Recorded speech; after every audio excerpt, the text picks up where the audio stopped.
Sorry about the super long starting soon today. I had to troubleshoot the bot at the beginning of stream, which is really nice. I very much like doing that. It's one of my favorite things to do, actually, is troubleshoot things during stream.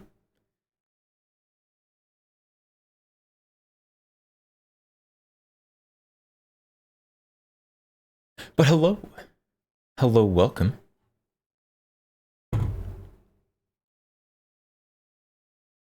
How is it going?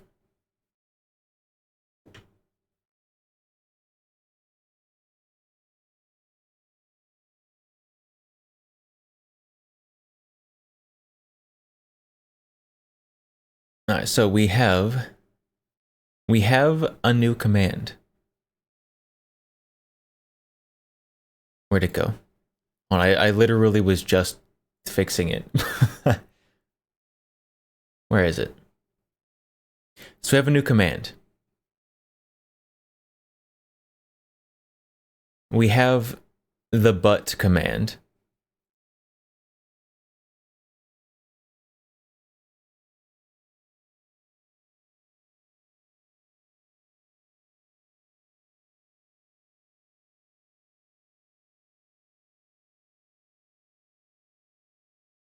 So what the but command is, and stop doing the command while I'm explaining the command, because I have to say the word but because it's the command.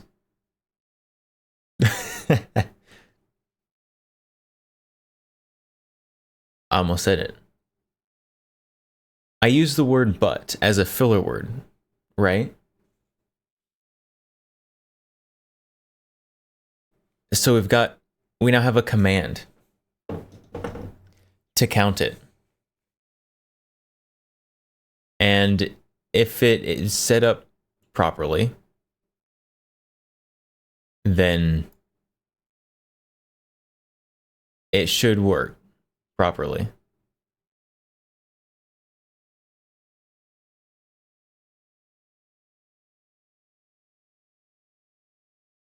High start? No. We're starting at 0. We're not gonna count. We're not gonna go back and review all the VODs and actually count it up. We're starting it now.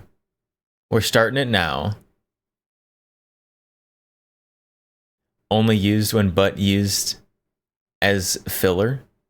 Yes, only used when but is used as a filler and unnecessarily.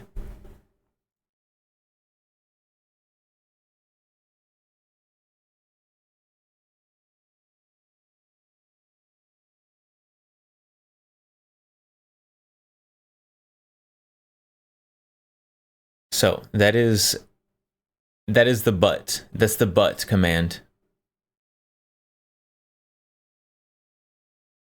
So you guys knock yourselves out. Knock yourselves out. But if you use it just all the time, counting not buts. It's only for counting butts. If everyone starts using it for not butts, and then they'll ruin the fun for everybody. Because then we'll have to take it away.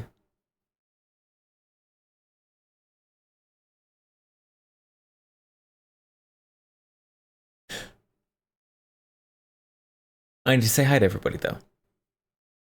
So, Mansum. Hello. Not the BAFTA. Hello.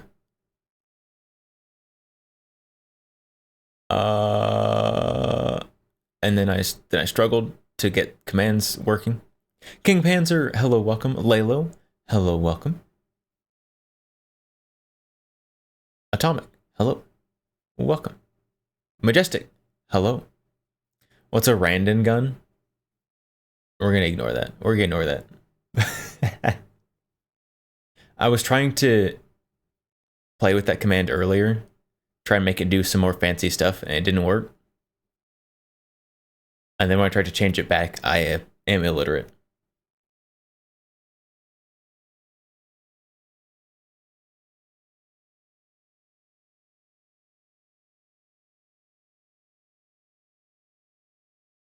But we have some new commands and some new event kind of stuff that should trigger as things happen.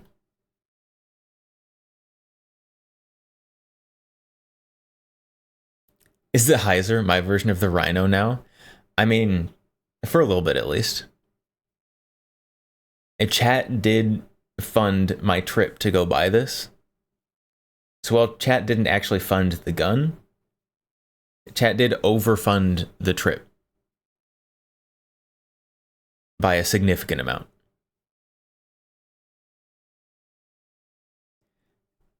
And now we have this. So it's going to be there for at least a little bit.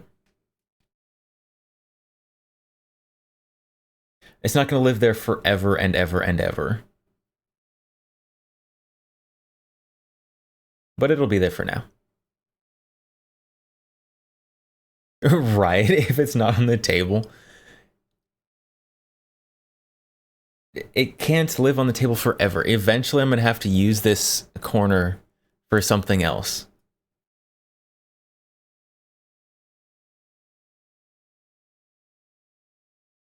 I just don't know what it's going to be.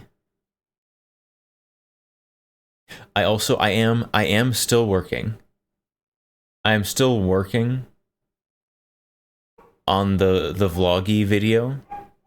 And oh my goodness, chat, editing is so hard. Like editing down a stream segment where I'm just like reacting to a video, super easy. But mushing like 1,000 different pictures and videos and then like doing voiceover over it is I'm learning a lot, chat.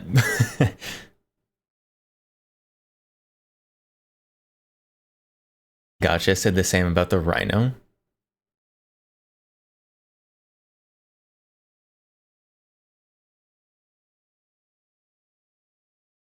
I guess he did. Am I getting I'm not getting a Nebula Heiser. That is not something that will be happening. Because they don't make a Nebula Heiser. Not because I wouldn't own one, but because it doesn't exist. And that makes it really hard to own one.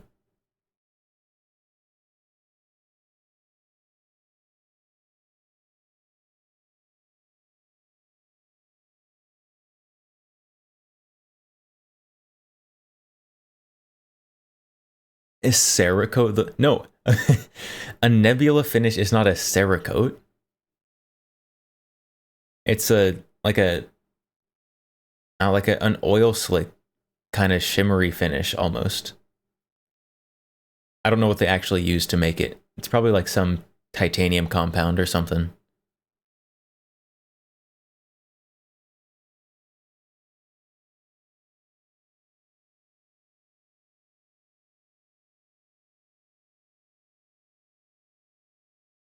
Also, Mao Arcali, hello. I think I forgot to say that.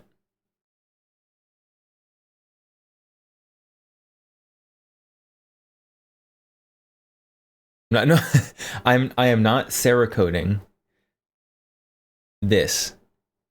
It's not, no, Cerakote is gross. I say as I have a Cerakoted slide sitting on the table.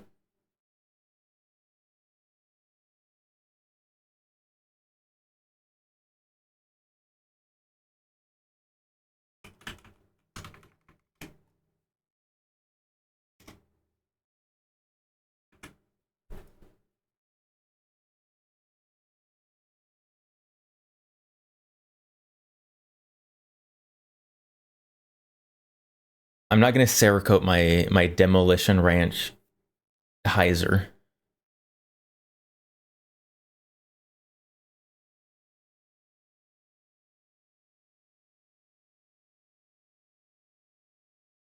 Why not? Because look at how nice and stainless it is.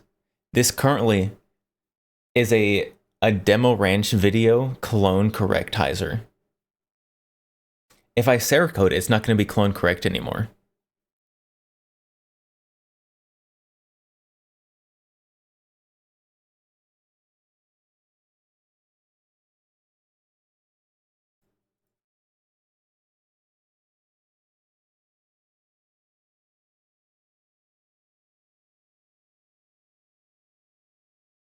I keep almost starting sentences with but, and then I just like freeze up. Can't do this. I can't do this, chat. I need my filler words. Paint it to match my nails. Battle worn black. And these already match. Not battle worn, just black. Everything matches my nails, see?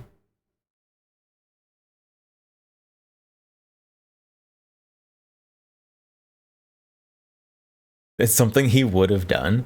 Now he would have like drilled and tapped the receiver for a Picatinny rail and put an EOTech on it.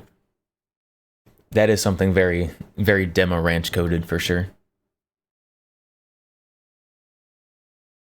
I'd get a second one to nebulize.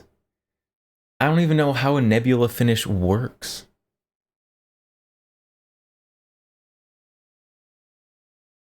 Get a hyzer and Gucci it out. Get like grip panels put on it.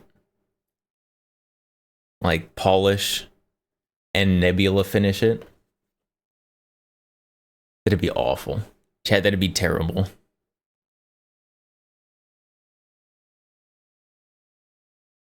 You're guessing it's like anodizing? I mean, we do have the internet. We have access to the internet right here. It is at our fingertips.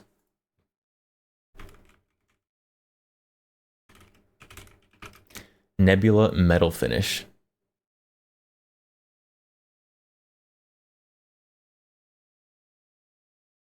I don't even know if this is going to be the right thing.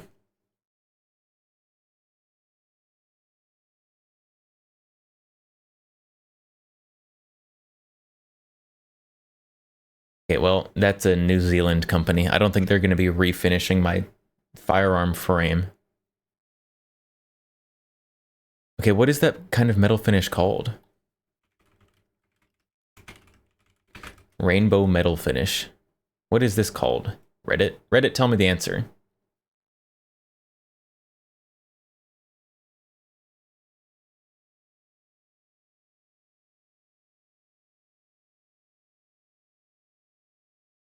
Oil slick finish. How does the oil slick finish work?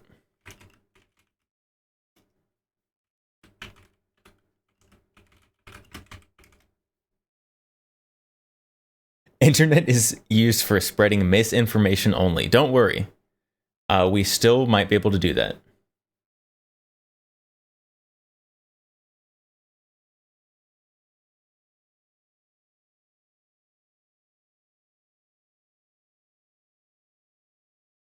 Okay, Google AI.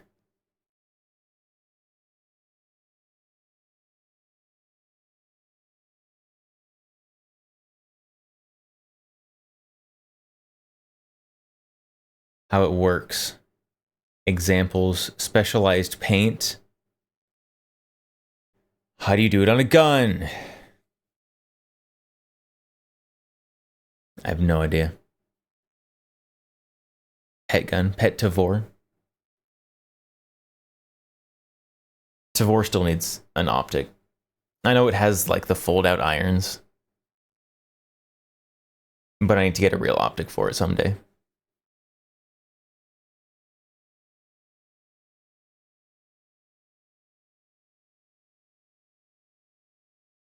You don't know how, but I activated your Google Home. Hey Google, what's my IP address?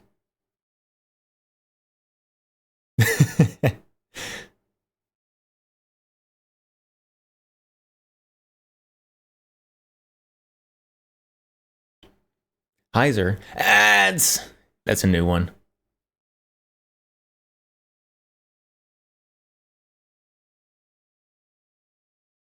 Hyzer pets now. Yeah, so for those without subscriptions, or I guess those with subscriptions, we now know. Now everybody knows when there's ads. Because now it'll say it automatically. It'll announce to everybody that ads are happening right now.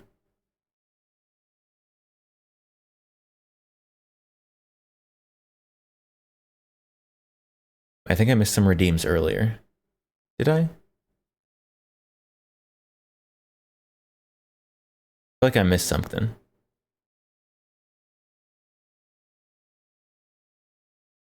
Maybe not.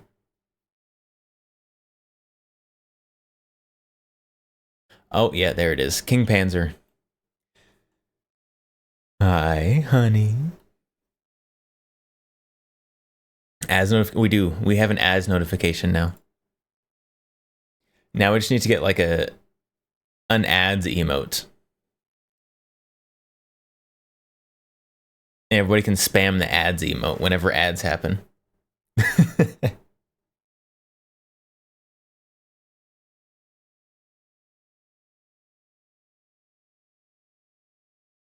It scared you. Started displaying your internet info. Yeah. Google and the Amazon devices, they will dox you without a second thought.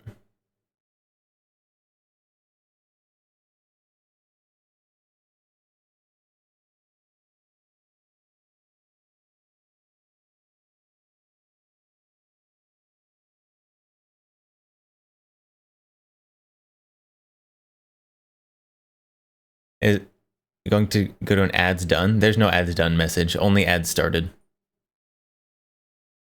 Because not everybody gets ads for the same amount of time for some reason. It's like there is a default amount of ads time, but sometimes it's less for some people for I don't know why.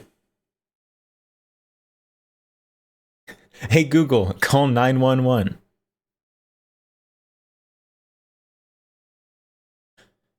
Alexa, what's my zip code? All good things. All good things for getting streamers to dox themselves if they have any of the devices.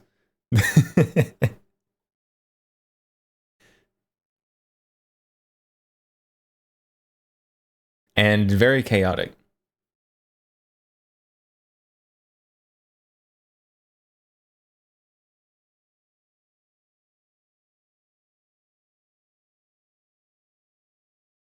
See, what are the other ones? Siri? Hey Siri, what's my phone number? Those are the three big ones, I think. There's Bixby for like Samsung phones, I think. I don't know what the trigger word is for that one though. Yeah, I'm about to get atomic rated.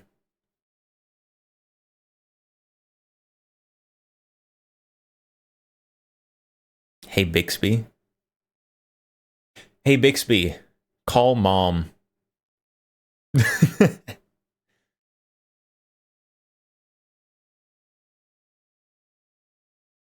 You guys better have your mother saved in your contacts as mom.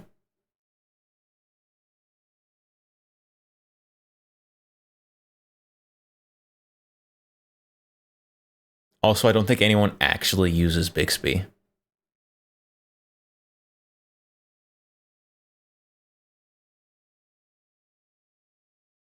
You didn't know Google Home was connected to your phone? Google is connected to everything. Never underestimate Google.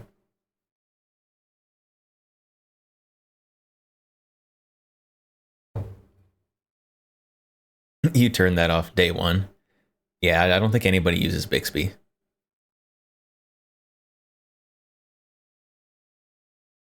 Started dialing me. Yep, I am emergency services, guys. In case you didn't know. Like when you call 911 and the firefighters show up, that's me, actually.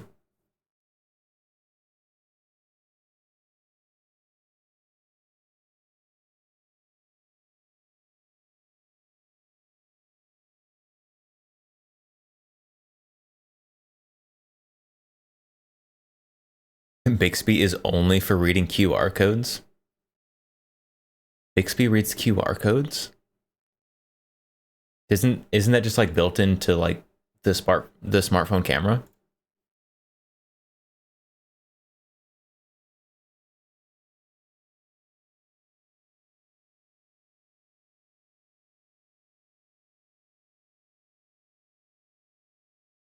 You didn't know I was your uncle. Now you do. Congratulations. I'm part of the family.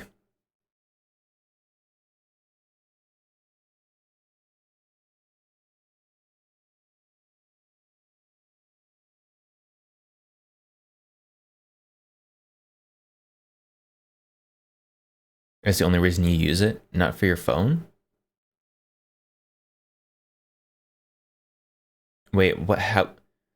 Why are you reading QR codes without your phone? What is this song? This song is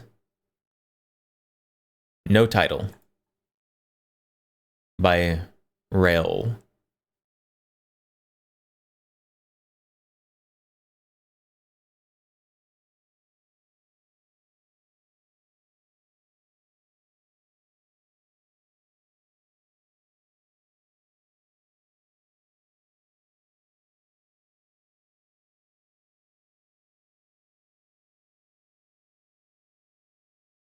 You have to use Bixby for reading QR? But why? You could just use something else.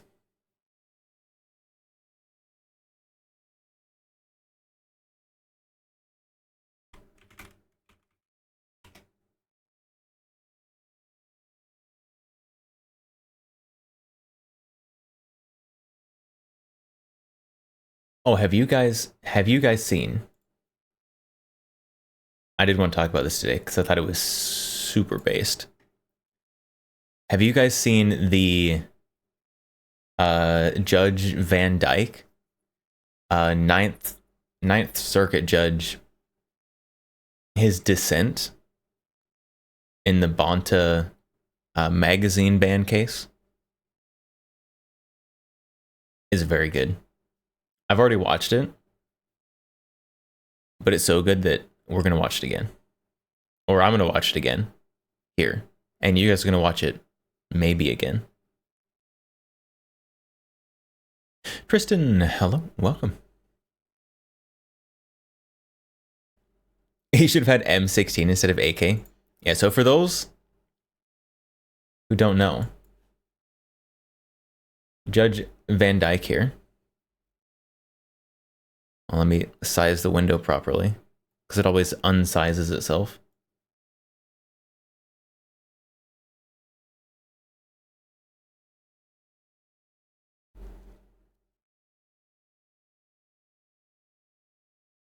So, Judge Van Dyke, Ninth Circuit Court of Appeals, he made a video because the Ninth Circuit upheld California's magazine ban because they said that the Second Amendment doesn't protect accessories, and a magazine is an accessory.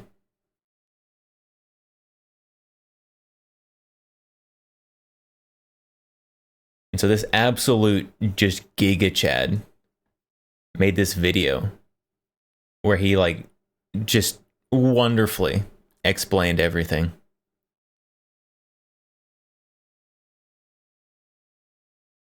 Have seen it, and it's awesome. Also annoying the mag ban is in effect, yeah. Also, this is the judge's like office. And there's an AK on the wall, which is the coolest thing ever. Also, gotcha. Hello, welcome.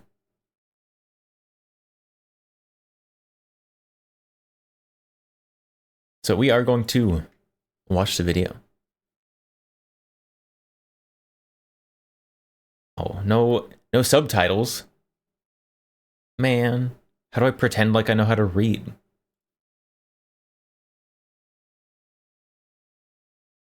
Wait, why do you guys have no sound? Hold on.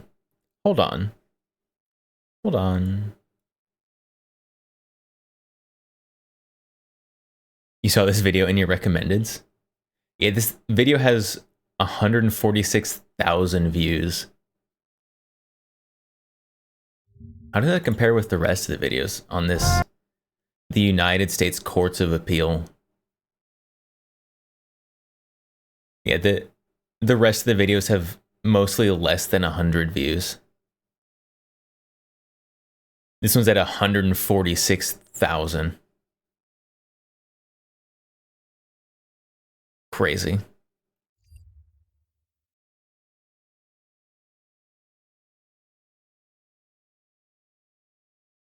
Next up, this judge will start dispensing justice from a 1911. Now he's going to use his SIG P320 race gun, which we'll get to. His head looks tiny for his body. That's just because of the big judge robes. I don't know what these are called. There's probably a name for him.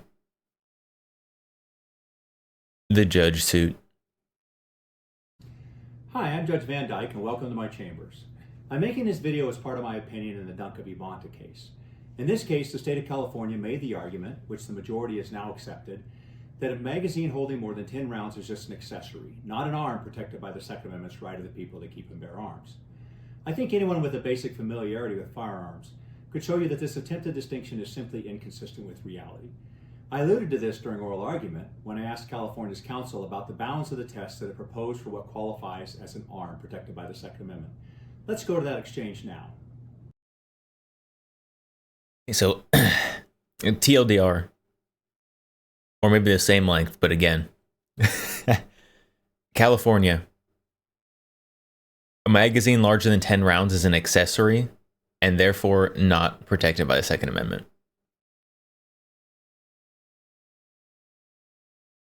And the Ninth Circuit Court of Appeals majority agreed with that.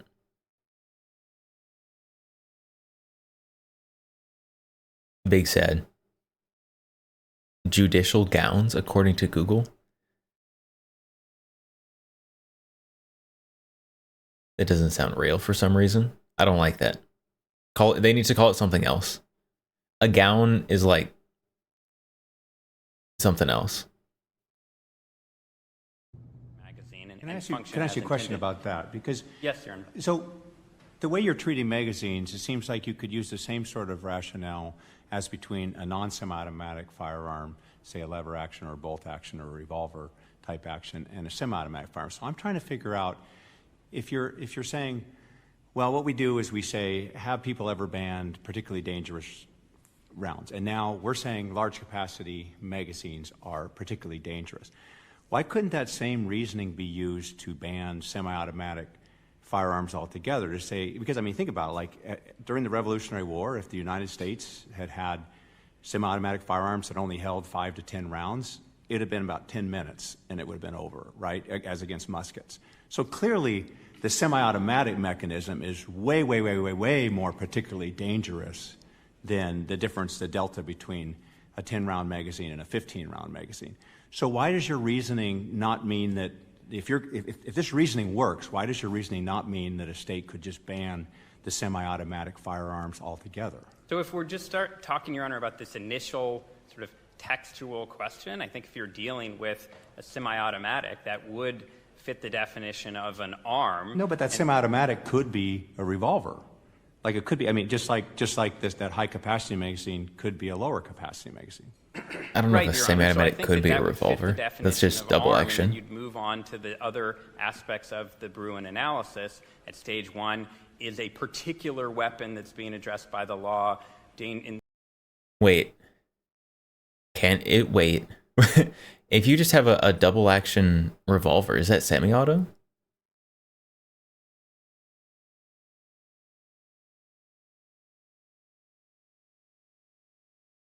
I don't think so, because it's not an auto loading mechanism. You have to manually do it just with the trigger. It's not semi-auto. Okay. I got myself there. In the tradition of dangerous and unusual, is it in common use for self-defense? And we think Heller is clear that that has to consider the character as well as the numbers. I'm not understanding your, I guess I think I'm missing your response to my, it seems to me that just as you could say Are you saying that yes, so it would be an arm under, you're not conceding that it would be an arm under stage one. So why are you saying it wouldn't be an arm, but the semi-automatic versus revolver, say, distinction is something that we're stuck with? I mean, you would agree that you can't ban the automatic mechanism. Well, an automatic mechanism, I think that you can ban. I think the Supreme Court has recognized No, that the automatic mechanism. Automatic, full automatic firing is not banned. It's just really expensive. Auto loading is very legal. Are judges reacting on YouTube now? Yes. And it's wonderful. Is a term that semi-autos and full autos use an automatic mechanism. Sure, Your Honor. I'm sorry for the confusion. No, I don't think that we could ban all semi-automatic weapons. I think Heller makes that clear. The point I was just making is, with respect to accessories, I think we have a difference of opinion. Mateba. Okay, well, any accessory you could find an that exception. is somehow helpful. There it is. So that's important, because your argument turns on whether you can characterize accessory. So you would say that the revolver versus semi-automatic is not an accessory, but that a magazine is this accessory. So what would you think about like a red dot sight, electro-optics, which many firearms are going to electronic optics nowadays. They're obviously an accessory because you could have iron sights. Could you ban those? Well, so Your Honor, I'm not intimately familiar with that, and I do want to answer this question and make sure that I save time for... Your Honor, I don't want to answer that. I don't want to answer that because it'll make me look stupid. Automatic, he's talking about a semi. He's talking about auto loading, not auto firing, which are different.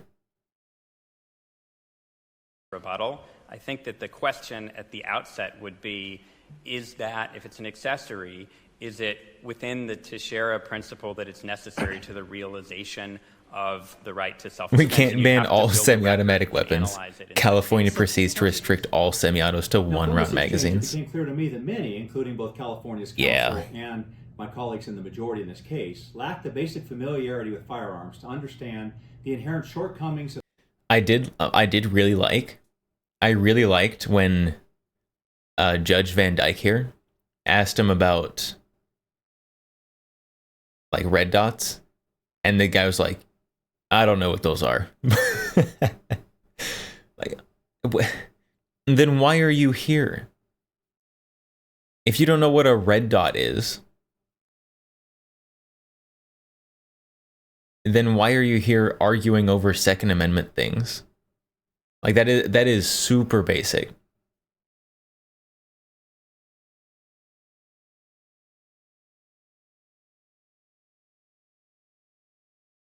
Optics are absolutely used to enhance your ability to inflict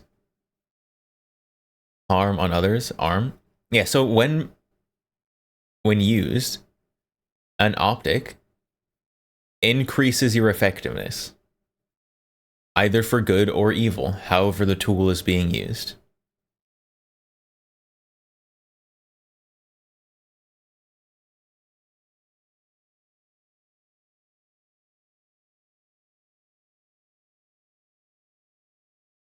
They're trying to in Cali, even making it a license to own in the house.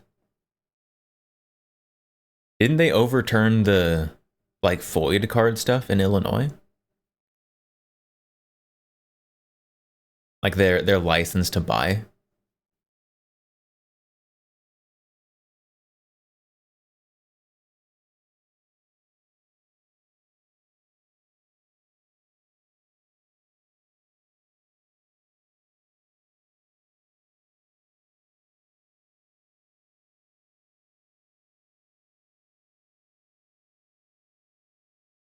This doesn't look good. What happened? Why judge scared?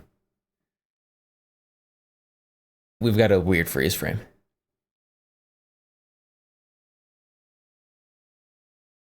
If you had your way, everyone would be required by law to be armed when in public.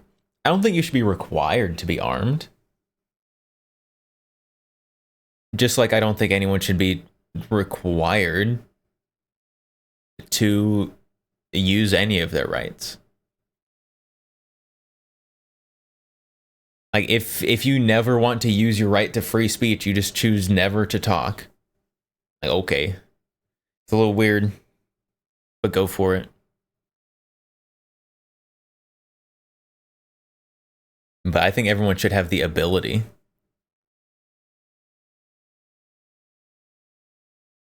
Unless you're a violent felon. Violent felons should not have that.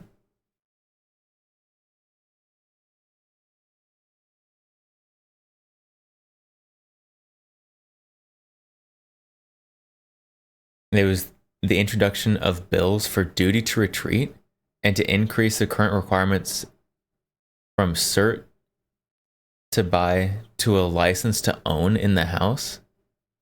There's no way that stands up in court. I mean, they could pass it and it can be annoying for a while, but it would get struck down.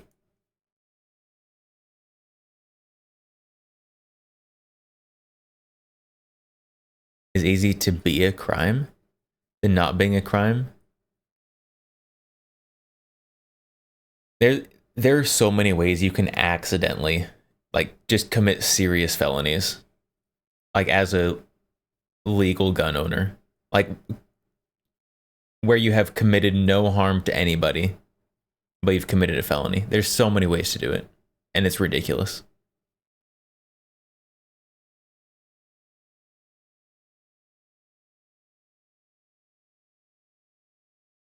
You think it's good to force people to be strong?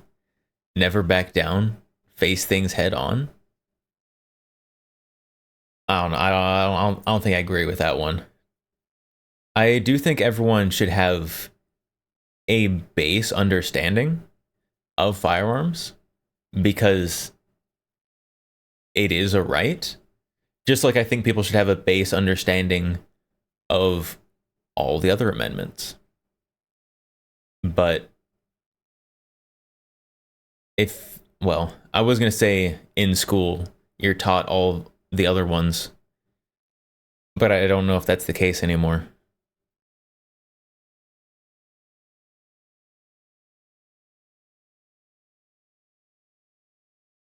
It's California. They always get what they want in the state. If California got what they wanted in their state, then it would be not functioning at all. Instead, it's just functioning really poorly. If California got what they wanted, people would be waiting in bread lines.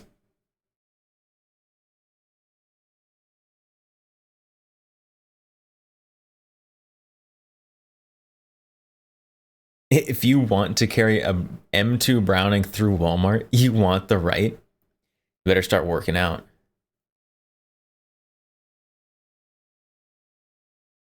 You can push your M2 Browning shopping cart technical through Walmart.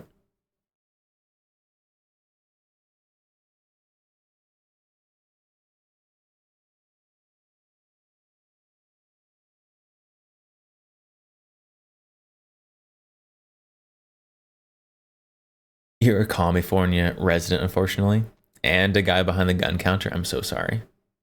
You should escape.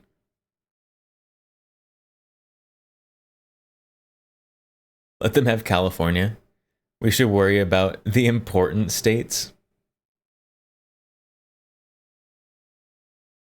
I think we should just, like, pretend that let California secede. Here's what we need. We need to let California secede, and then wait like a month, and then invade them like a foreign country.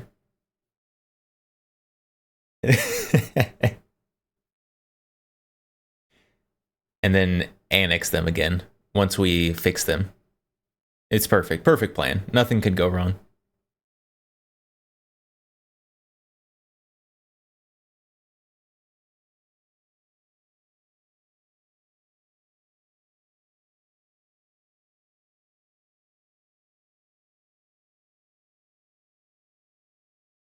You don't want California back, though.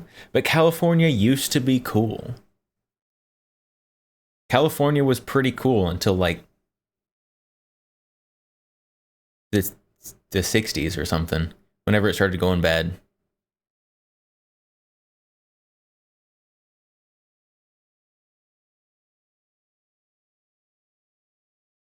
Selling California to Denmark in exchange for Greenland. I'd take that trade. It's a good trade. Would you take that trade? I'd take that trade.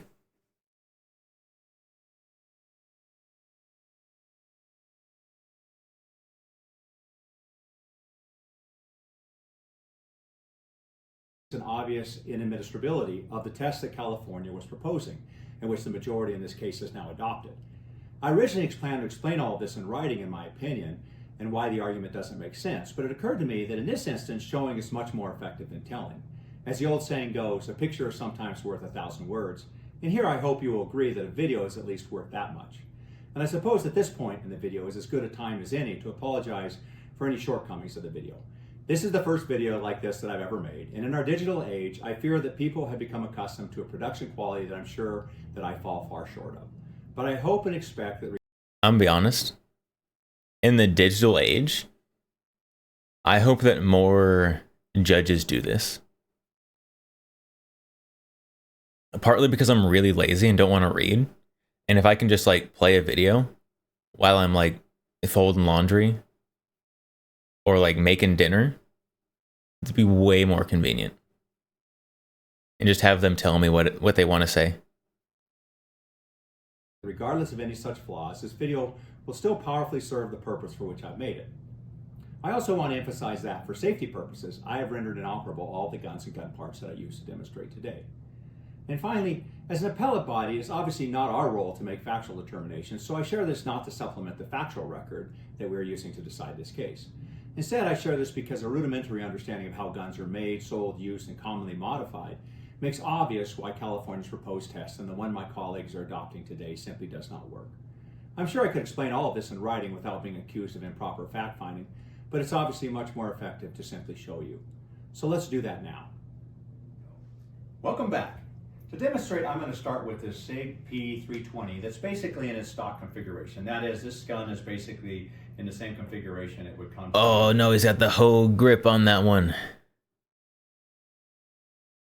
Gross.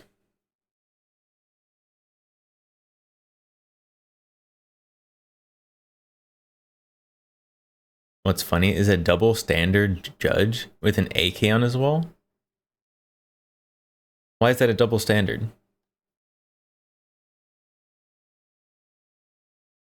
This is this guy's dissenting opinion. So this guy is disagreeing with all the other judges who said that the ban is good. He's saying it's bad.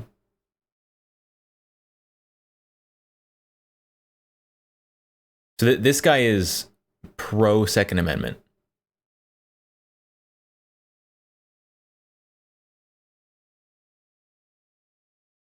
From the manufacturer and be sold to you at a retailer. This is one of the most popular handguns currently on the market in the United States. And so I'm going to use this to point out some of the essential parts of a handgun. These same parts would exist on pretty much every handgun, at least of this semi-automatic type. So let me start by pointing out a few of them. This one comes with a standard 21 round magazine. Comes from factory just like that. You can buy a similar version that comes with a 17 round magazine that fits flush. And so it comes with 21 or 17 round magazine. It has a standard full-size grip. It has a factory trigger, which has a pull weight of about 7 pounds or so. Has front and rear iron sights that are used to aim the firearm. It has this little takedown lever, which is small, and you may have trouble seeing it, but we're going to talk about that some later. And that's what you use to remove the slide and disassemble the firearm. And the entire gun is designed around the automatic cycling mechanism. That is, when you pull the trigger and fire a round, right when that happens, it automatically will rack the slide back, eject the round, the spent cartridge out of the gun. It will grab a new round out of the magazine, put that round into the chamber, into the barrel, and it'll be ready to fire another round the next time you pull the trigger. So this is a semi-automatic firearm. Now, I want to use this handgun to illustrate first California and the majority's argument as applied to this obviously typical and very common handgun, and then I want to show you that the same argument would apply to other parts of the firearm. He wrecked the gun with a lot of force.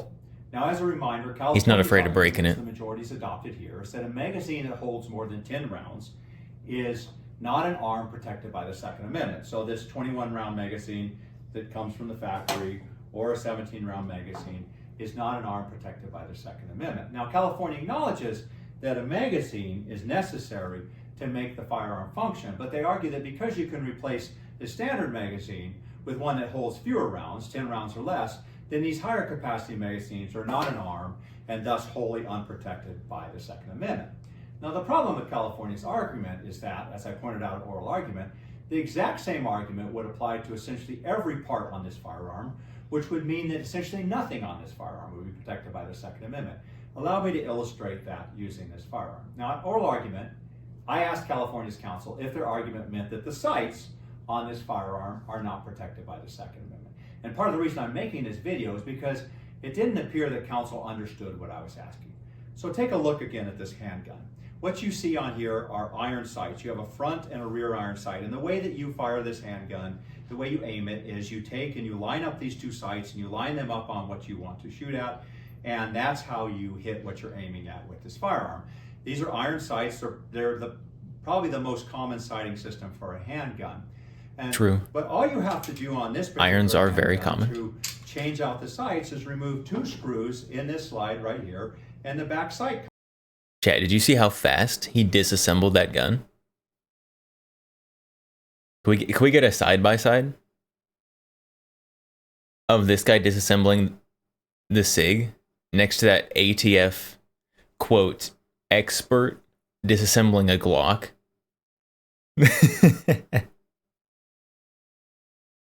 It's obviously not the exact same takedown, but come on. Comes off, and when you do that, you can put the two screws back into a red dot optic, and now you will have a firearm that instead of having iron sights would have a red dot optic. Let me illustrate that by just taking a slide where I've already installed the red dot optic, and here you go. See, so now you have this back iron sight's been taken off, and here's a red dot optic. Now, Just pulled a red dot mounted slide out of his pocket.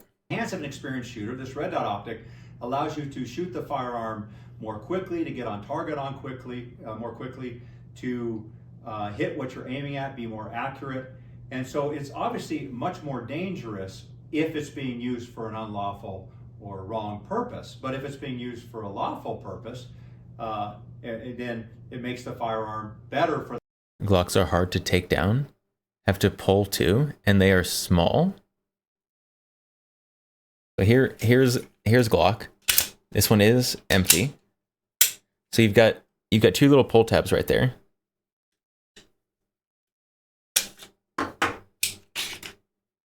It's not rocket science. Like you do have to pull on the pull tabs. I have to pull the pull tabs to put it on too, because I got a cheap lower. But taking apart a Glock, super easy.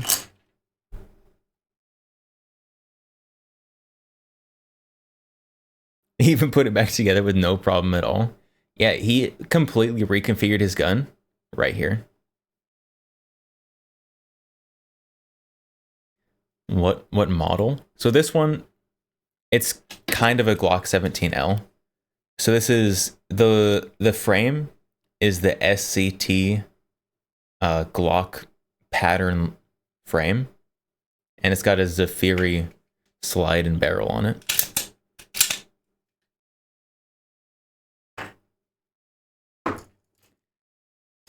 I got this one because this frame was like $40.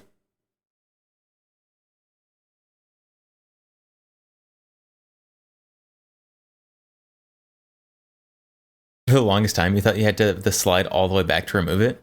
No, you don't. So I guess for those who don't know, so to disassemble a Glock, super simple. Be sure it's empty.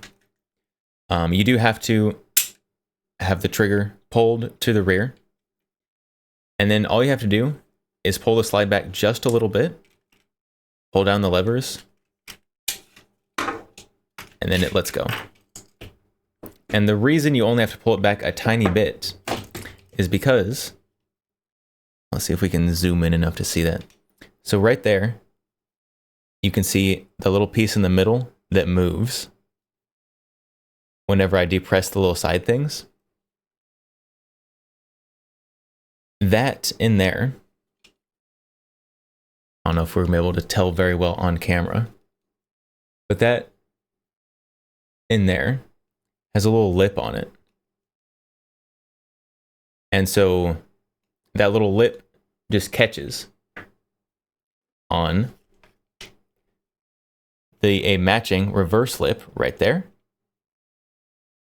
So all you have to do is pull it back just barely far enough so that you can push this down without the lip catching on that, which is just like a couple millimeters.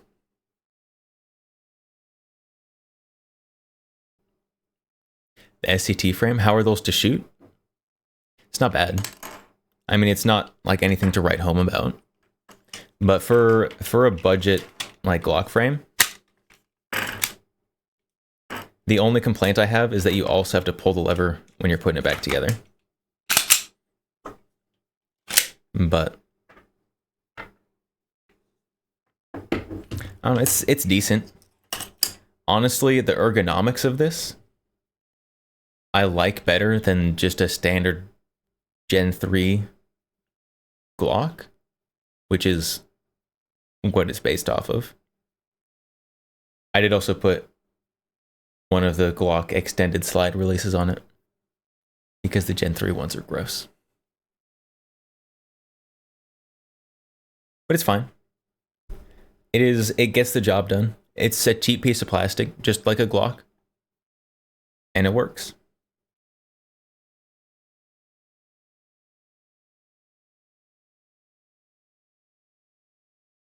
For that intended purpose. So this firearm would be better for self-defense or competition, recreational shooting, or hunting. And indeed, my own self-defense handgun, which this is another P320 that's been configured slightly differently, has a red dot optic precisely because it makes the firearm better. What an absolute giga Chad. Carries a P320. I should get the Glock drum. What would I use a Glock drum for? The only reason to get a Glock drum is if you have a cringe Glock mag PCC or an auto Glock. For its intended purpose, that is self-defense. It makes it more accurate more quickly and shoot more quickly. Now, so in that sense, this red dot optic is just like this magazine. It makes the firearm more dangerous when it's misused, but it also makes the firearm work better for its intended purpose when it's used properly. Well, you may think that's pretty intuitive about the sighting system for a firearm, but the same thing is true about basically every part of this gun. Let's take a look at a part that's maybe a little less intuitive, which is that takedown lever that I talked about earlier. This little piece here. Takedown lever time.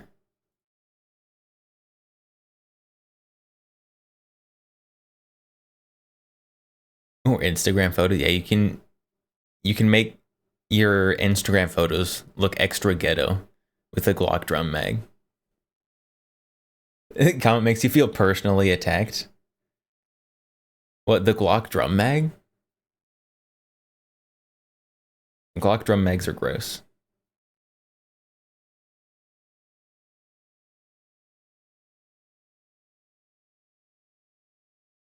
Oh, ads! Ads! Oh, the cringe. Oh, yeah, the cringe Glock mag PCCs. It's true. You gotta have a based, like, Colt mag PCC. Straight mags, best mags. Banana mags, second best mags. A single shot is next down the rung, and then right below that you have Glock mags.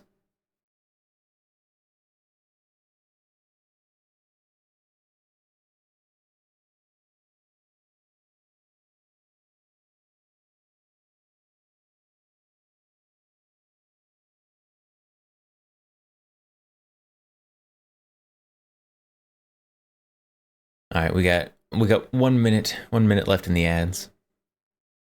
It's too quiet. It's too quiet. Why music? Why music stopped?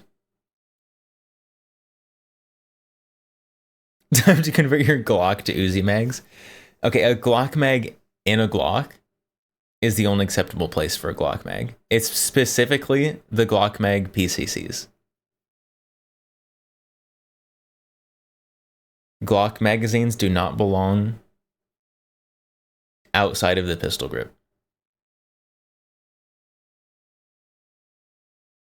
The Vector is the one exception. But the Vector gets a pass because you can't even tell it's a Glock mag. You can't see the magazine at all, ideally.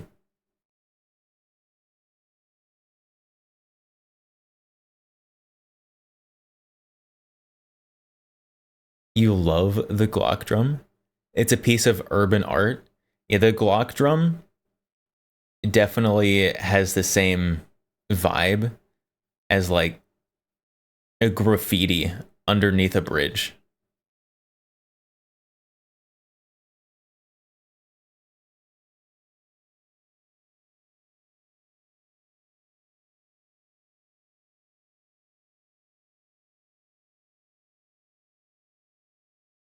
Glock and ball drum. No, it's not. It's it's not cool. They're weird. Do you mean like the kind of beta meg? Like double drum? That one's extra weird.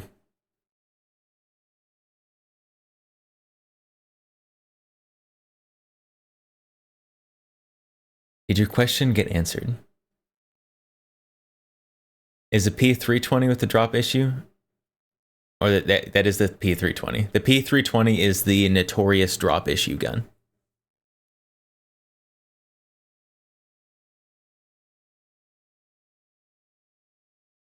But as long as you don't drop your gun, you're fine.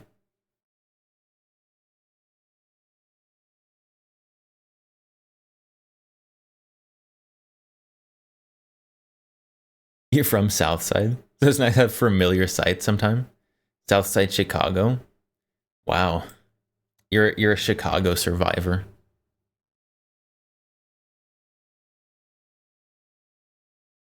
This little piece here is necessary for the operation of the firearm. It's a tiny little piece that you need to have for the firearm. And so you would think, well, since it's necessary, then it must be an arm protected by the Second Amendment.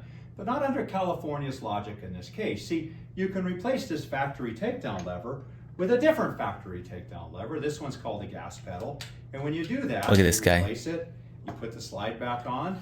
Literally configuring a Gucci race gun on video in his descent. What an absolute legend.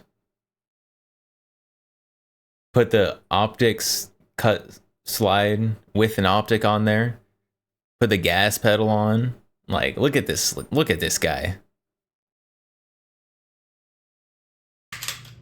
Now the firearm is a lot more controllable under recoil. You can, just like with the red dot sight, you can do faster follow-up shots. You can aim the gun more quickly, and you can control it better. So again, as with the red dot sight, as with the higher capacity magazine, this particular takedown lever makes the gun more dangerous when it's misused, but also makes the gun more effective for its intended purpose when it's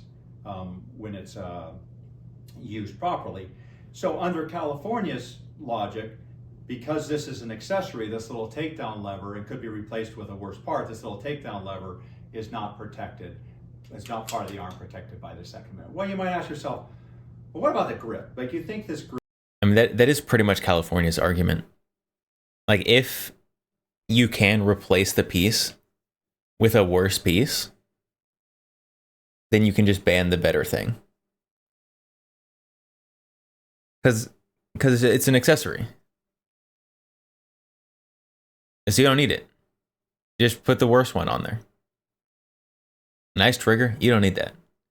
California is going to regulate triggers as an accessory. You need to have an 18-pound trigger. It's an accessory. It's not protected by the Second Amendment. This is dumb. It is so stupid. It is... I would say it's room temperature IQ logic, but it's nowhere close to that high. Waiting for them to allow only single-use barrels.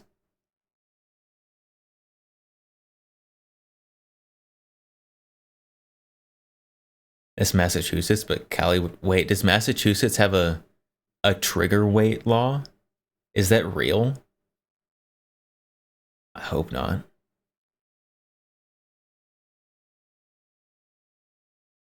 They really want to... What they really want to regulate is your trigger finger. Yeah, so they're going to need you to get a license to buy a gun. But in order to pass the license, you're going to need to cut off your finger at the first knuckle. Because otherwise it'd be too easy to use the gun.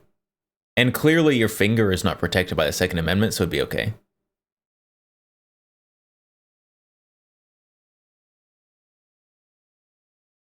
Regulate handguns in California to be single shot break action. Oh, perfect. Perfect, chat. It's a single shot break action pistol with a really long, terrible trigger pull. It's perfect. It's the perfect California pistol.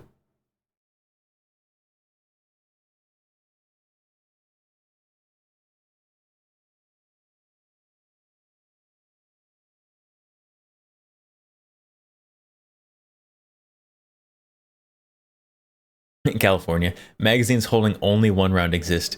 Therefore, any magazine with capacity more than one round is an accessory. Pretty much. Except I don't think I've ever seen a 1-round capacity magazine. There's definitely 5-rounders though. So that's definitely the next step for California.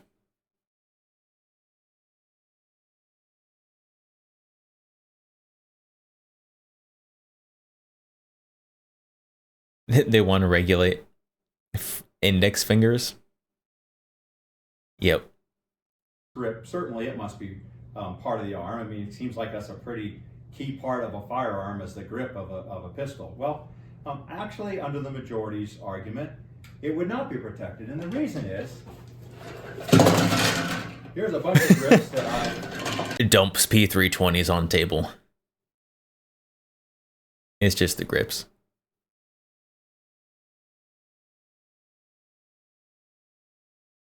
Also, let's keep in mind,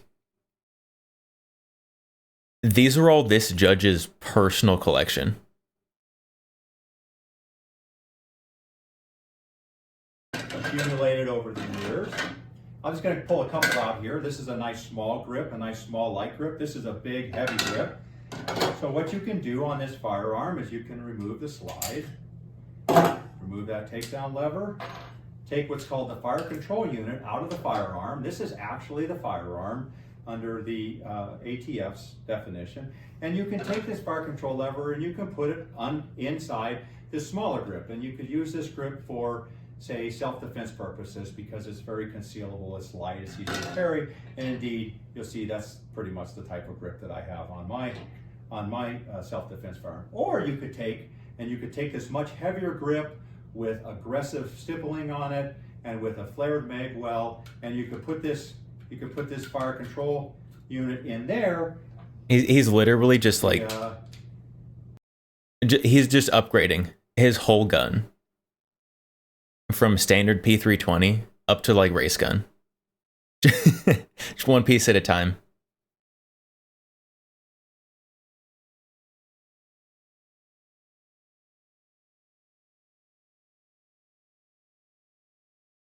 Okay, what is this link?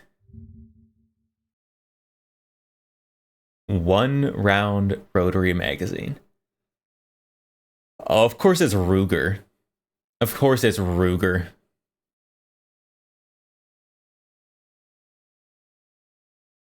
This is probably a Bill Ruger era product.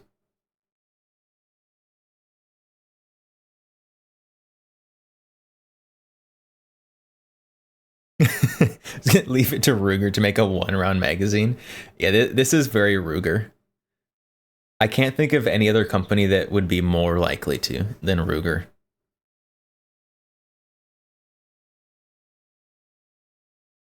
I would say Kimber, but Kimber is pretty solid. Not in quality, but in their 1911 futtery. So I don't see them going any lower than the 7. HK, okay. HK, I can see a 1-round HK mag.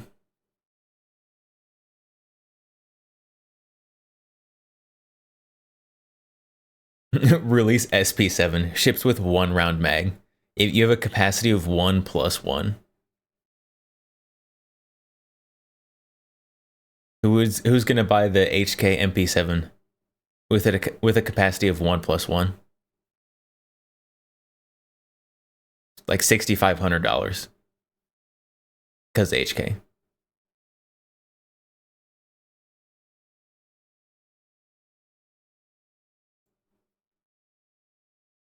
CZ makes 1-round mags. CZ's usually pretty cool. Oh, this is for their like bolt action.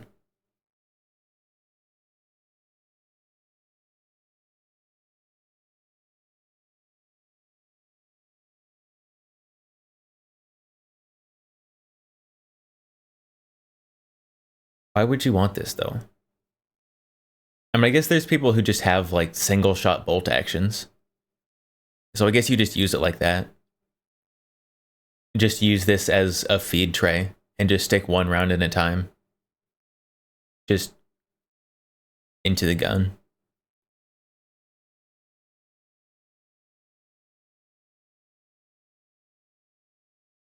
Yeah, this is a single shot adapter magazine. Not a 1-round capacity magazine.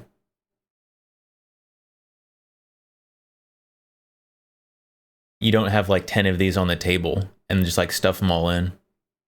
One after the other. These are meant so you can just like set the round in the action and then close it. Like a Savage Rascal or something.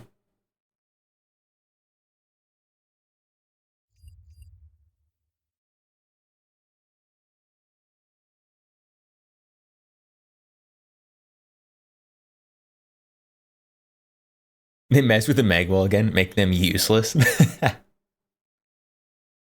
Yeah, the HK SP7 1-round magazine.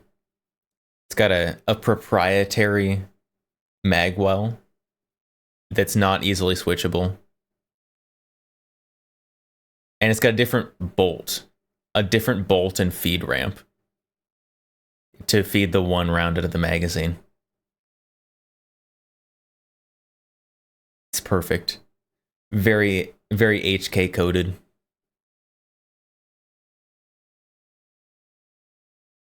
Put the takedown lever on, and then you put the slide back on, and now you have a firearm that is much better at being able. I think if you took every single time that this guy took apart and put together this P320 and just like lined them all up one right after another, I think he would take it apart and put it back together every single time, cumulatively, before that one ATF expert was able to take apart the Glock just a single time. Able to take quick follow-up shots, hit what you're aiming at, and so this grip, all of these grips under the majority in California's logic could be banned because if they were misused, they would make the firearm more dangerous, my neck. and you could put a different. What? You could put Hello? Hello? Am I okay? What was that? I died.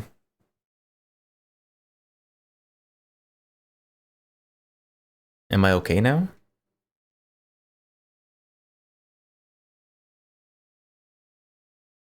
I think I'm okay now.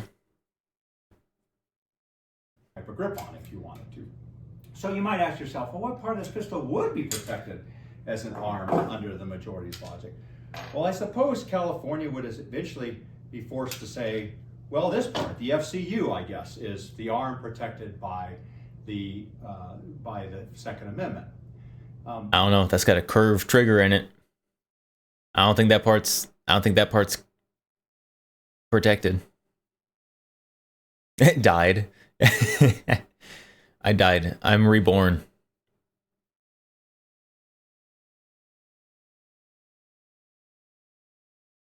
Can you have my DOE lower? No.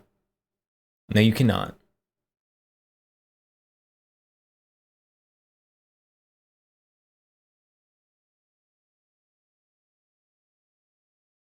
Also, the fast ATF Form 1s. Where's mine? I'm still waiting. It's been like a week and a half, 2 weeks or something. Come on, ATF. Get on it.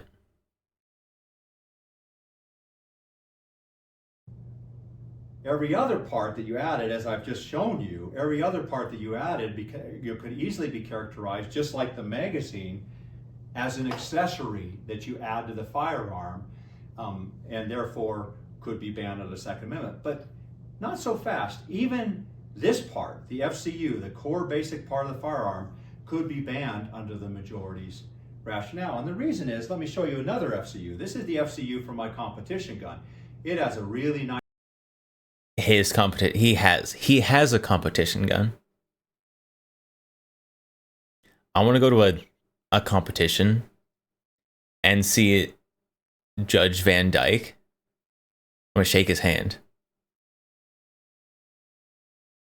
He took my money and ran. ATF took my money and just left with it.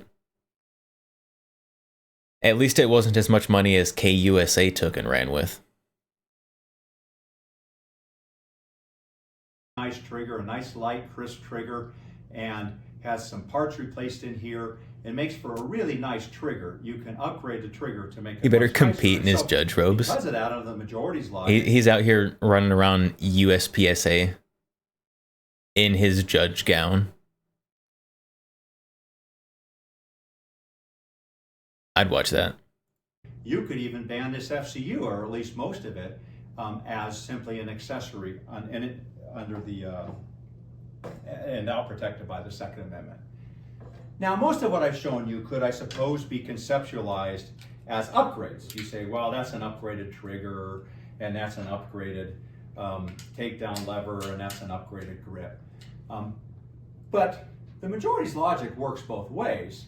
I've just shown you how you could easily... He said, but, chat, I'm not the only one. He said, but. Improve the sights, how you could easily improve the takedown lever, you can improve the grip and the trigger, you could do the same thing with the barrel. But you could easily downgrade all of these factory parts of the handgun to make the firearm less accurate and slower.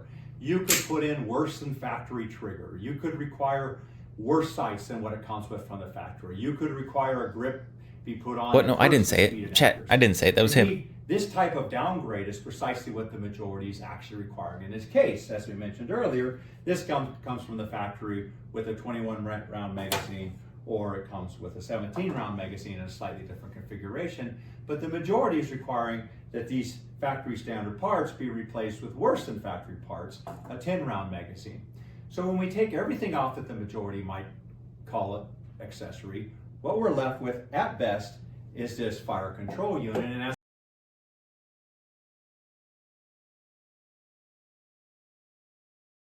Everyone hyper-focuses on firearms when arguing what's protected by the Second Amendment. The Second Amendment isn't exclusive to firearms, it says arms. That means any kind of arms, including their accessories, are protected. It's true.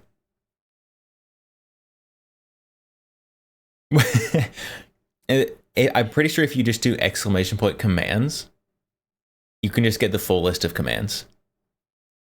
I think that's a real thing.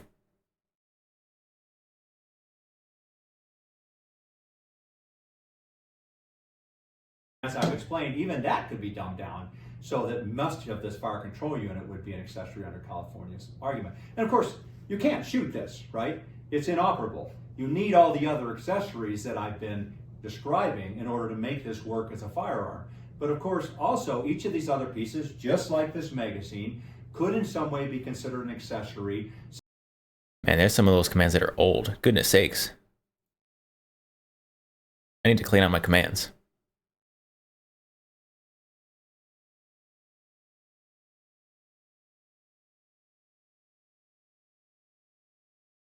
But why did I didn't say but? What? What? Rigged. Rigged.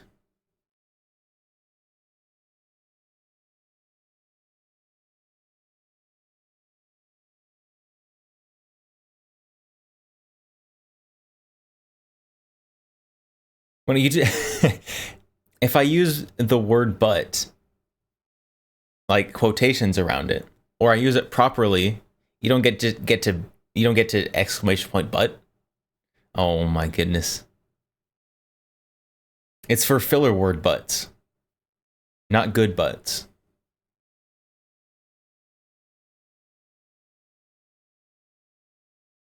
You don't want to punish good buts. We'll leave that how it is. Since they could be replaced with a different part that would be less useful and make the gun less dangerous if misused. And that could be said for pretty much every single part of this handgun. And the same problem with the majority's argument applies to other aspects of the firearm that are less easily shown in the video, including fundamental aspects of how this firearm operates. At oral argument, I asked California's counsel why California couldn't ban the automatic cycling mechanism altogether under the California's argument. And again, I don't think he understood what I was talking about. Well, this handgun uses that mechanism. This uses the automatic cycling mechanism. And this semi-automatic auto-loading operation is the most popular mechanism that exists today and is used for self-defense. But other mechanisms exist for handguns. You cannot use the butt command for butt stock. That's no. Unless I use butt stock as a filler word somehow.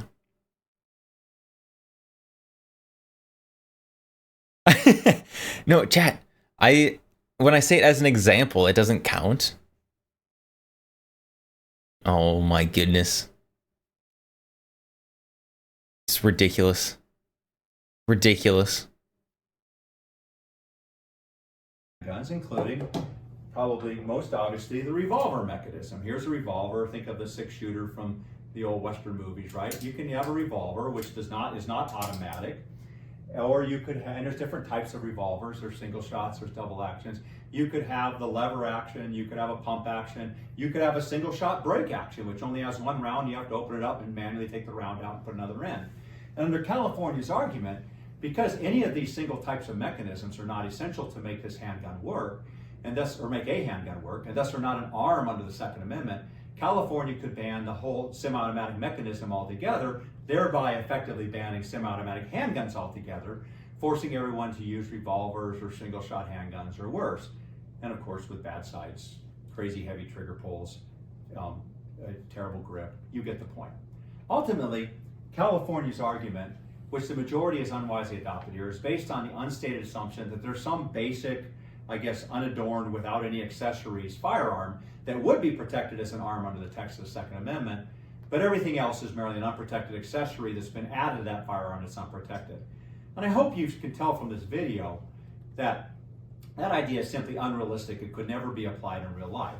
Like many of this court's ideas about the Second Amendment, it stems from a basic misunderstanding of how firearms work, combined with a highly unrealistic idea of how such a rule would be administered in real life.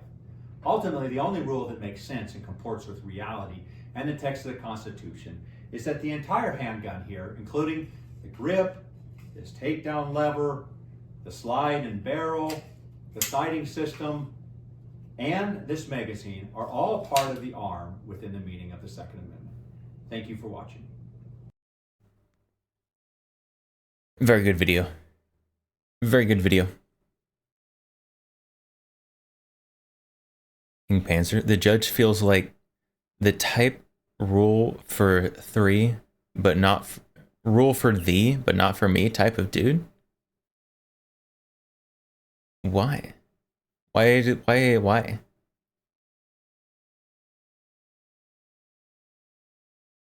But he voted against that. He voted against the majority opinion, saying that was correct.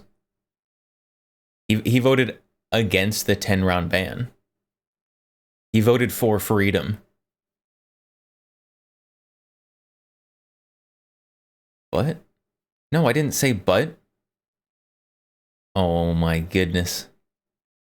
Or did he? What do you mean, or did he? You can go and read the final ruling. It says so.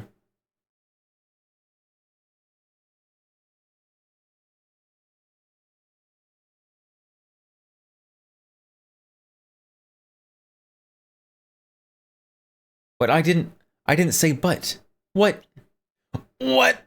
Clip it. I didn't say it. I only said it as an example of the thing to not say. Oh my, it's rigged. Rigged. You blame California for making bad judges? I mean, the judges' Ninth Circuit.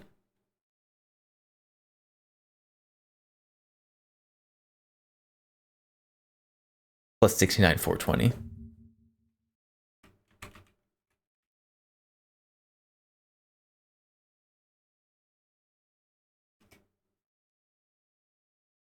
So the Ninth Circuit is not only California. The Ninth Circuit is all of this. Here's a map. You can see all of them. So you also have the judges from cool places like Montana, Idaho, Nevada.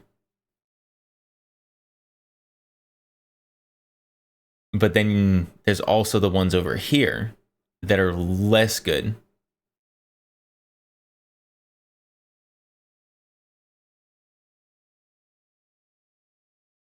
Fruit salad. Hello. Welcome.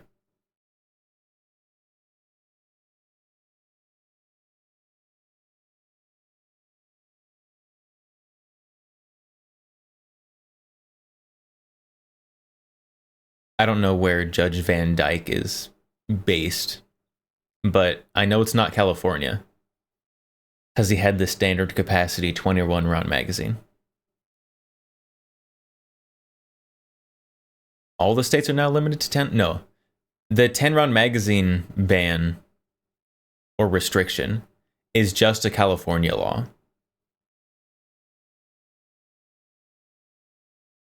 So the lawsuit is against the California specific law. So all that is saying is that the California law can stand, not that the California law is applying to all these other places.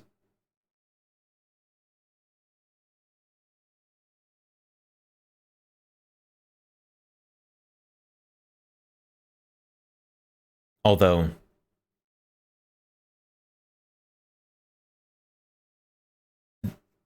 this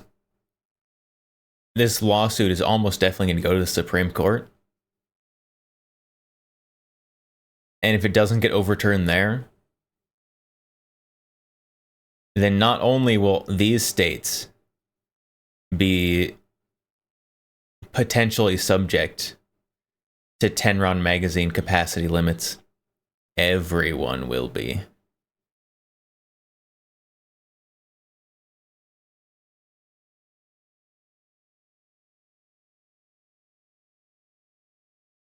Both Fifth Circuit. Yeah, I'm Fifth Circuit. So Mississippi, Louisiana, Texas, Fifth Circuit. We need to clone Justice Thomas. Justice Thomas is amazing. Your third? Third is Delaware, New Jersey, Pennsylvania.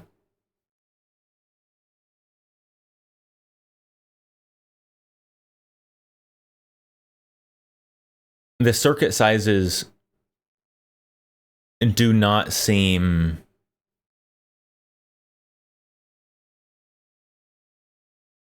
well split up.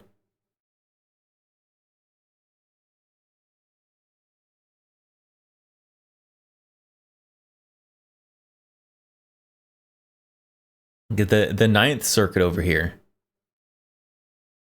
is way larger in both I guess in all of number of states, population, and just straight geographic size than 3, which has 3 little states.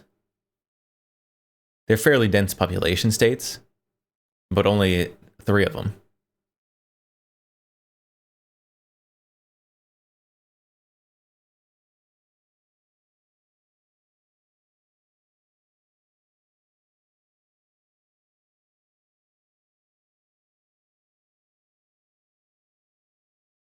Are the circuit sizes based on population? I think at one point they were.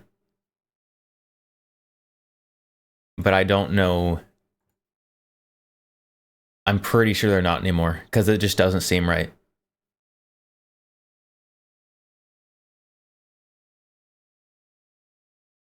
Fifth and eighth seem chill. Yeah, so some of the circuits are way better than others. So we have like 5, pretty cool. 8's got all the like farm states, pretty cool.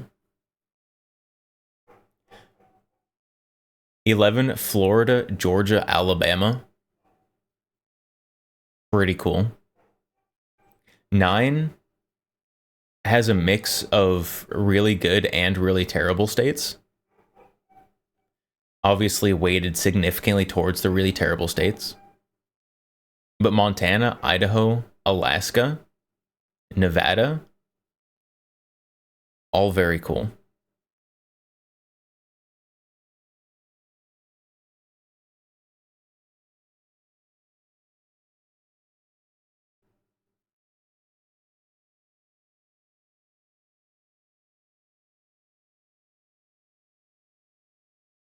Mainly terrible by population density, for sure.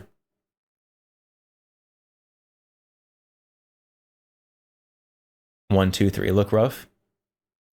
Yeah, 1, 2, 3 look pretty rough.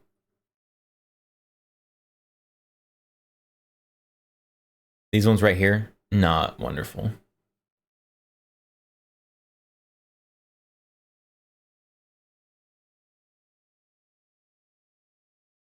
So there's certain circuits that you want to, and this is something that like the lawsuit printer companies talk about, like FPC, GOA, the Second Amendment ones.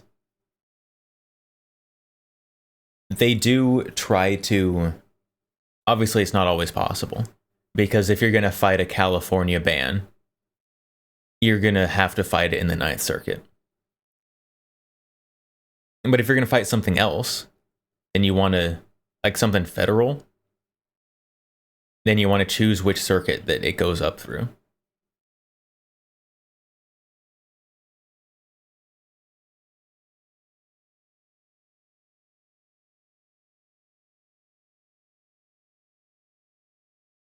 You didn't realize ninth was that many? The Ninth Circuit is huge. Just absolutely massive.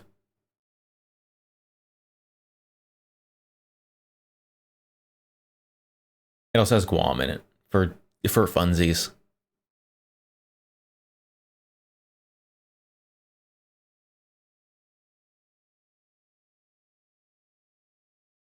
Ninth Circuit was promised the leftovers and got gluttonous.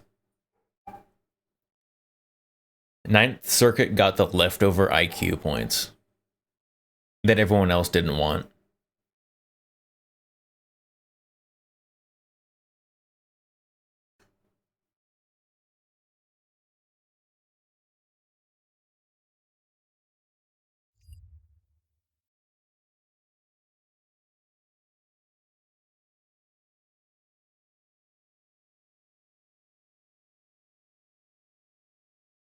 Yeah, so magazine bans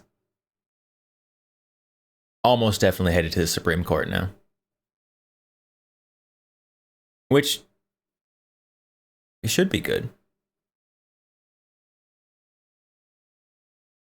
You feel like Alaska should have its own circuit? Why would Alaska have its own circuit? I mean, obviously land mass, it's the biggest. But there's like 8 people who live there.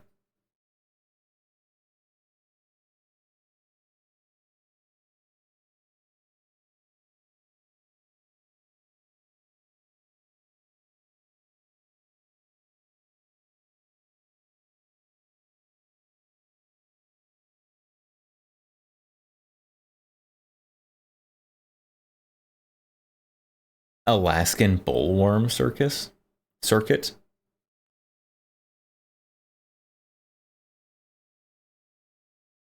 We put Alaska and Hawaii in the same circuit. The non-continental circuit. They shouldn't be controlled by the libtards in California. What about Montana? Montana and Idaho are also in there. And those are both states that are super cool. Especially Montana.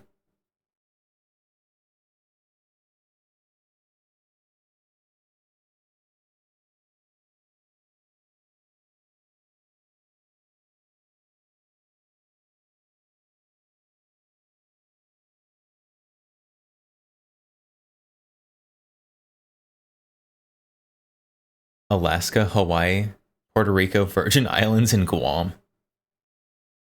The non-continental circuit.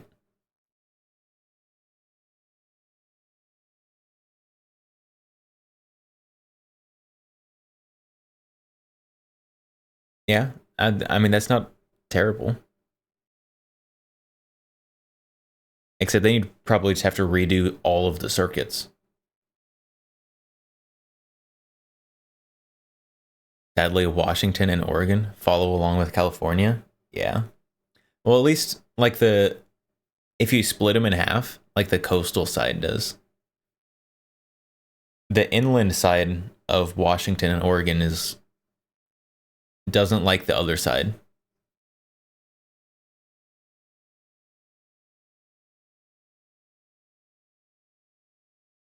Have Alaska, Washington, Idaho, and Montana have their own circuit.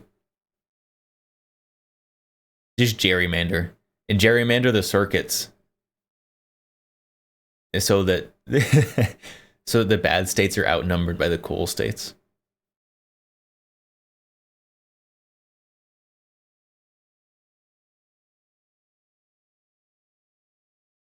Form Greater Idaho. Haven't people like tried to pass things to like split Washington and Oregon in half because they didn't like it? Because they didn't feel represented?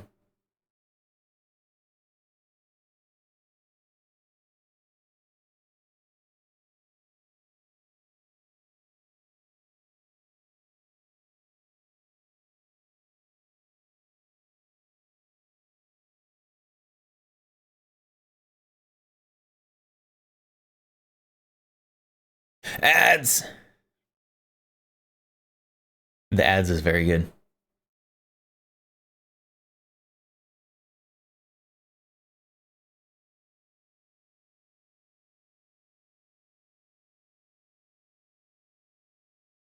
I definitely need an ads emote now.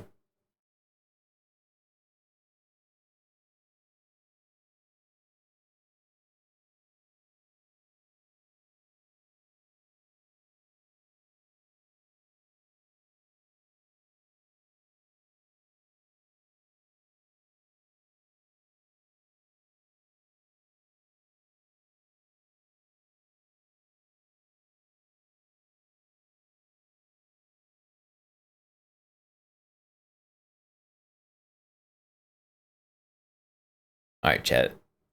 I'm gonna be honest. That one video,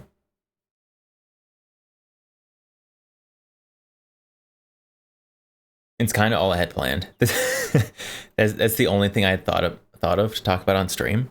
I mean, it has been like 2 hours, so we milked that pretty good. Emo suggesting something like this. Ma'ar Kali gifted a tier 1 subscription to Guns and Knives. Mauer Cully, thank you for the gift sub.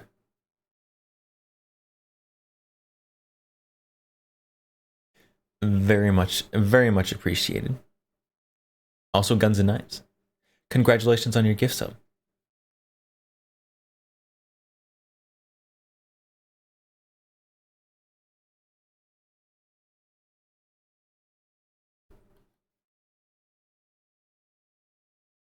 We can critique a nut and fancy.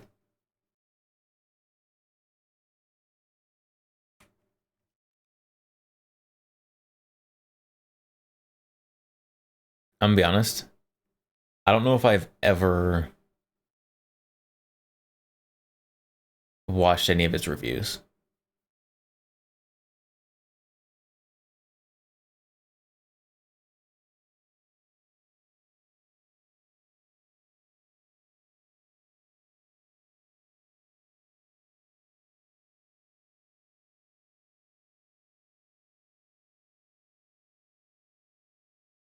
Guns and Knives got assassinated. Yep. Got assassinated with the gift sub.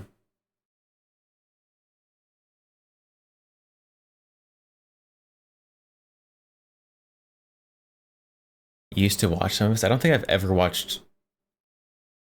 I mean, I've probably like clicked through them like now and then or something. But I don't think I've ever specifically looked for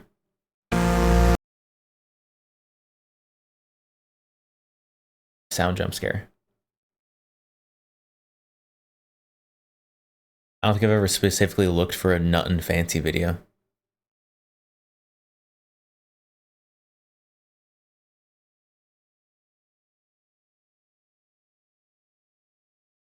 He just does reviews, right? Just mostly reviews.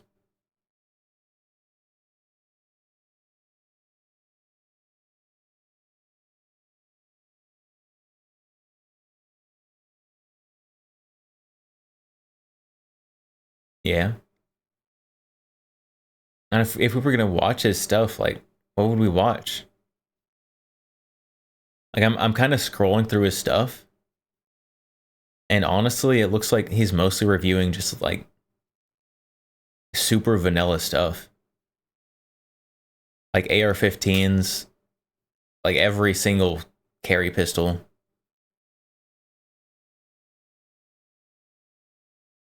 Optics. There's some knives in here.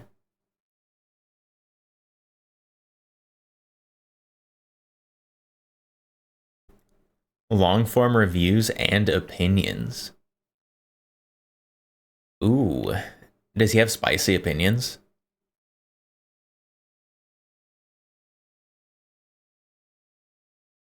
I do like some spicy opinions.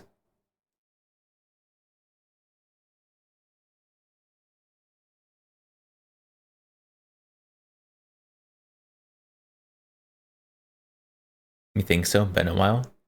All right, let's. Oh, we're gonna watch a man. Oh, it's so loud. Manufacturer review.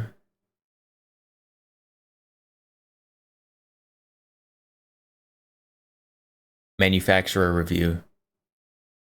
Time. High quality content. React content. TSS. Military Arms. Inglis. All SDS umbrella companies. See, you know, I'm pretty sure he's reviewing their products, I think. I call it TSIS. You can call it T-Sauce, whatever the hell you want to call it. We're in the booth here at SHOT Show. Oh, SHOT Show. Oh, SHOT Show a year ago? I thought this was much more recent. Oh well. Nothing fancy project. Sir, you don't have to get out of frame. Trust me, my booth reviews are so bad that anybody is welcome in them. My camera just shut off after about 15 minutes of talking to 23,000. Mr. Craig here. How are you guys? Good to have you. Good to have Another great booth host for us. If you guys don't know about the brand, you need to pull your head out of your... This is so scuffed. I love it. I love it. This is great. Way to take me out of my expecting high production quality. And pay attention to what's been posted in TMP, because I have reviewed at TMP? least Steyr TMP? 5 of their guns, and every single one of them have been positive. And if they were shit, I would have told you they were shit. They're not. Here's the brands that SDS brings in: Tesis, Spandau Ballet, Tokarev, MAC, Military Arm Corporation, and Inglis. So that's kind of a nice set of brands you got there. We dude. do. The Inglis is a new brand that we are bringing back. I don't know for Inglis. 2024. I've heard of all the Those other are ones. High powers. So we've got some awesome high powers I can take. Fun. Yeah, I definitely want to take a and look show at those. you. But no, we're TNP. starting to understand the Oh. T-Sauce line, what the value, the In quality November, not that it Mike. represents, and so people are starting to understand what we've known for years, and it's awesome. Oh, that's beautiful. I want to shoot a high power off a mountain. What? I'm jealous. Oh. Sorry. I had to stretch my neck a little bit.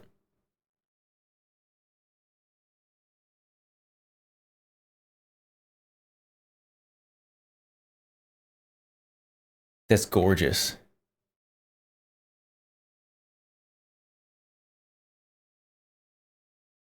He makes everything into acronyms. The Nuttin' Fancy Project. Weird.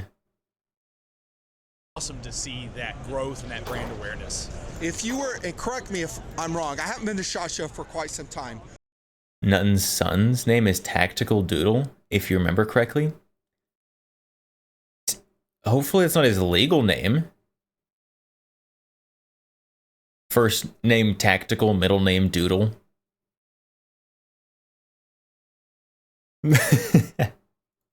But had I come here 5 years ago, did you have a booth 5 years ago? I don't think we did 5 years ago. No, Okay, that's my point. You're new in the market, and look at the inroads you've made in a very crowded market. His stage Very name. crowded. You're His within- internet name. Jared, You're Jared can within be on camera length. You're Yeah, going no, to get in he's cool. frame. So, right? Yes, no. So 2021 was the first SHOT Show I was here. I know in 2020, like, SHOT didn't exist. But just from the 3 years that we've been here, we're now on the main floor with all the big boys. And that and seeing the grand growth has been just amazing. It's Now, notice what he said, that they are on the main floor, and that is not a lie.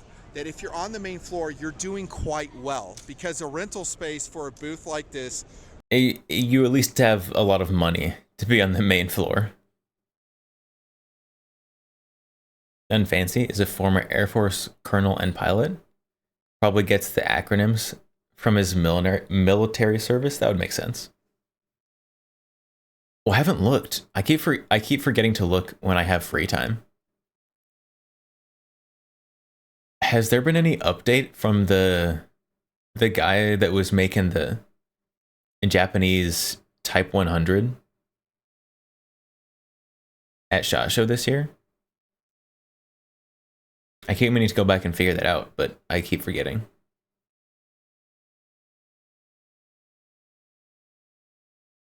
Why do they hijack semi-known names for their companies, like Tokarev? Because people who aren't gun people will see the name Tokarev and be like, that sounds familiar. I think that sounds like guns that I've heard of before. That must mean they're reputable. And so they get the brand name recognition, even though they're not recognizing the brand. From The same with Springfield. Springfield is a Czech-owned company. So is Colt, actually. Wait, no. No, Colt is owned by CZ. Springfield is owned by HS. Croatian. Different C company. C country. Yeah, Springfield is Croatian owned. Colt, Czech owned.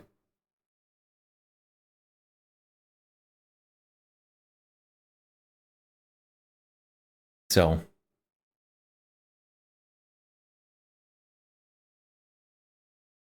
that's just how it is. That's how it is in the current year.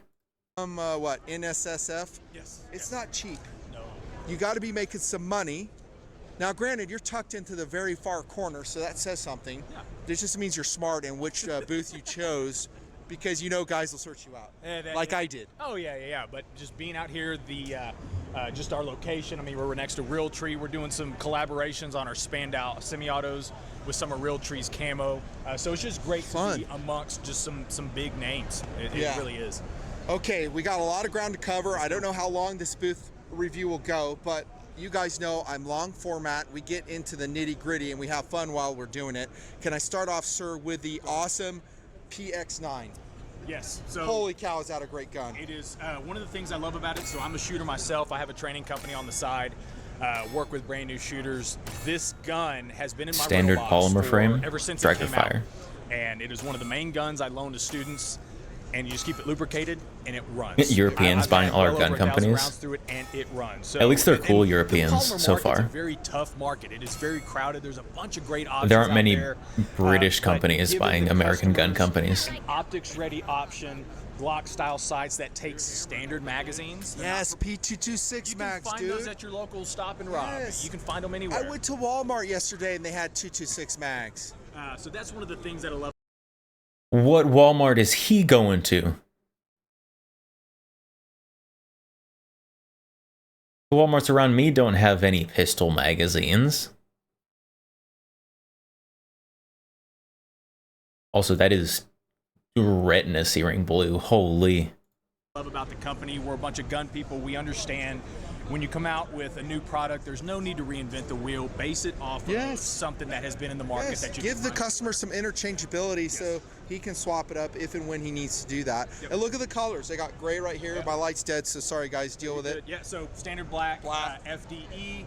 That's and then mine right there. Our Night Stalker version. Yep, our Night Stalker SF. So threaded barrel, optics cut, or lightning cuts, and all that fun. Night Stalker fun gray. jazz. As a review, not too heavy. The trigger is amazing on the PX9. It is. Super reliable. I've thrown steel in it, hollow point, probably 5 different brands of FMJ brass, no jams whatsoever. I didn't even lubricate it. Okay, so Another I should've, Echelon? didn't. Nope. This Great one gun. does not I have a fire continue to control show it on unit, I don't Tabletop think. Reviews because I'm just promoting things that I think should be promoted. Does That's it? basically the whole mission. I don't of think my it has a reviewing fire process control at group. TMP. And the PX9 is underrated. It is a little bit reminiscent of XDM to me. Yeah, so there's Space some white similarities. So is if you cooler. take it apart and you look at the recoil Yeah, system I on wish the there were more side, white the guns, trigger, honestly. The trigger mechanism's a little bit different. Like some You will white notice dyed some polymer. similarities, but that's very common. But one of the cool things that we have for this year, we're expanding on the PX9. We got the PX9 carry. So Nice. Yeah, so we Okay. now Man, got what a solid cool carry place. option, 15 rounds. To have a shooting range set up.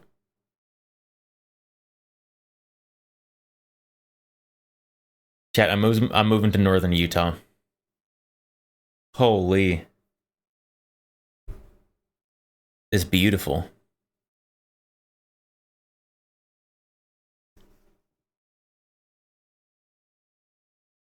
Probably not great internet out there, though.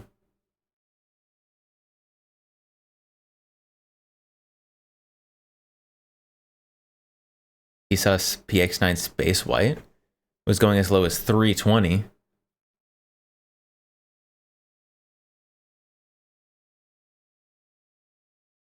And right now I'm interested in the T-Sauce throwback guns. Those are the ones I want. Converting to Mormonism, only if I can build a harem. If it's not the harem Mormonism, I don't care. I think all the harem Mormons are in Montana, though.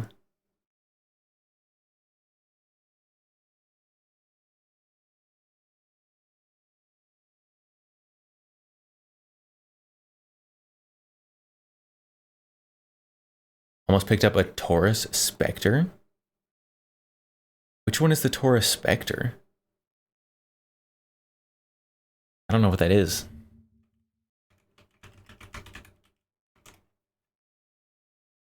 The Spectrum?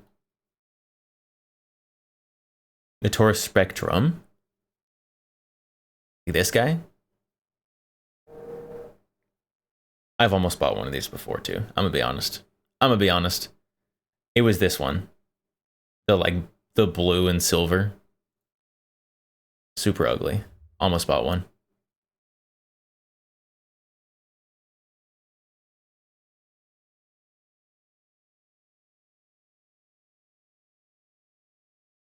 Never watched the animated video explaining the lore of Mormonism? No. Mormonism lore is always changing, though. It looks like it's on the spectrum. Then we match. It's the perfect gun for me, chat.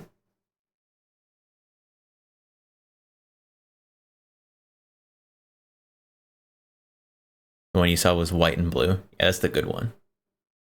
Rounds, still has the Optics Cut 228 pattern max. But the thing that I like about the carry is, being a gun company, I want my carry gun, I want to be able to put my pinky on that frame. Okay. So you'll have enough real estate to do that. I like that. I noticed you don't have one here. Well done. Oh, sorry. I sent missed it them to for me. no reason. Here's their swag, by the way. Pretty cool. So they have some embroidered patches that you missed out on here at SHOT. Good luck. And by the way, the only reason that bowl still has some is because you're here in the corner. I stand corrected. Yeah. There it is right there. PX9 carry, you still got your RMR cut, Glock style sights. I can do it in a thumb safety or an irons only version. And, South Park did an episode explaining Mormonism. The lines of a Glock 26, and I never really watched South Park. Glock 26X. Oh, check that out. He's already put some thought into that answer. Yeah, so similar in size to your M&P 2.0 3.6, because it's got a 3.5 inch barrel. Do you carry that? Vid missing. So we literally just got it. It will be my carry gun. Fair enough. Good streamer. Streamer, pro streamer. Future if it's popular.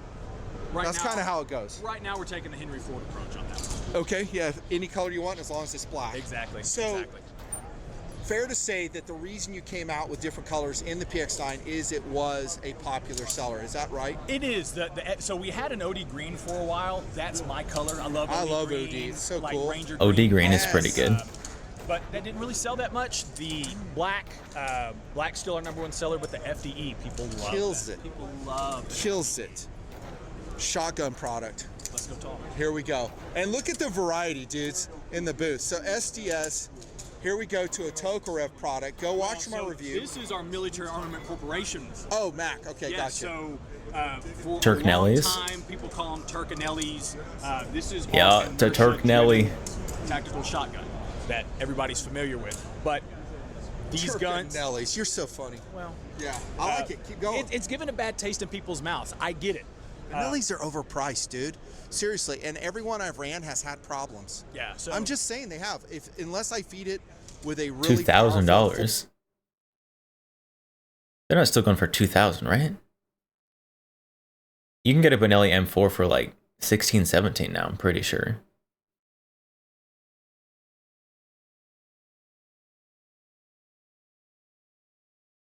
I could be wrong. Don't quote me on that one. full power load, they have problems. Yeah. I'll test this and we'll see what's up. No, man, we'd love to get one in your hands. Yeah, so the Mac 2s are inertia gun. It's 1-to-1 compatible. They work, and it's a great price point. It's a great gun. Over here, let's talk to Tim. Let me ask this real quick. That has what looks That's to be a a plus. normal magazine. So that we've got plus extensions. Okay. But standard, it comes 5 in the 2 plus 1. Okay, so user buys it like this. Yes. And then user from Depends your website location and buys retailer. this, just like I Yeah. did with the TX3. Correct. Okay, and Correct. I did notice, which we'll go visit on the wall, this gun. I did notice that your prices are reasonable on that. You're not ripping me off when I bought that. I do kind of like the fore look ends. at the I like the wood wooden stock fore variation. end. Gorgeous wood, gorgeous Turkish walnut. I don't That like the is beautiful. sporter Look at this style zipper stock on they there, have though. on that. Wicked. Give me a Wicked. Look at Benelli that. It's more of M4 with a blonde wood variation fore on end. that. Then we have the polymer stock And the one, adjustable pick stock. rail, and then protected peep sights. 3-gun models as well. Okay, so that's a Mac 2 tactical semi-auto Benelli wannabe. This is our 1014. So this is our dual stage gas piston system. Was that recoil operated that I just saw? Yeah. Just recoil? Yes. Gotcha, Yeah. okay. Gas piston, a little bit heavier, but a little bit more pleasure to Kind shoot. of like the M3 Benelli? M4 Benelli, sorry. A little rusty.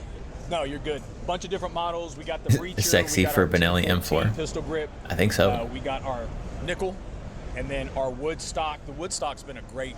Really? Yeah, Guys well, are digging it. not everybody likes the pistol grip, and so we give them a solid option with that wood. It's kind of a throwback. Who doesn't I like had a Benelli Super 90 the pistol day grip? with a pistol grip, and I've told my viewers I should have never sold that gun, ever, ever, ever. I like it. I will say this: if you're shooting full power for a long period of time, like slugs, buckshot, the web of your hand can get a little bit sore with a pistol grip. Yes. And I've got my own personal 1014 that we've put all the aftermarket accessories, and so the it webbing is of your compatible. hands get sore?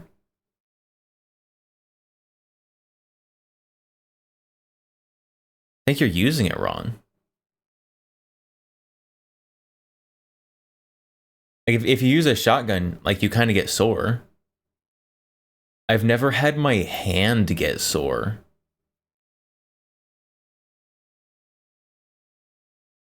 I think they're doing something wrong. The 1014 is compatible 100% with all aftermarket parts and accessories. I've checked it myself. We've had With Benelli? Fuds probably. Look at you. Probably. you said it, I didn't. Look at you. That is a well I have- played. how do you know I haven't shot a Turk Nelly before? And the versatility. So let user change it up how he wants to, and then you open up a wide field of accessories. Because that's what the user wants. They want to take the stock gun. They want to Yes. put their fore ends, your Mesa Tactical, your Yes. Midwest Industries, your side saddles, and so we allow them to do that with an excellent gun that works at a much very, very competitive, economical price point. do you have any 3-gun guys using it right now? Off the top of my head, no. Actually, I've got some 3-gun guys that are using our Tokarev TT12 Excellent. Get Because- some more doing the 1014. because it's a 10-round mag, and Oh, dude, Daddy likes the 10 rounds. yeah. Daddy So, likes. Don't say that. Ew. Ew. My poor ears. Daddy likes it 10 rounds. What?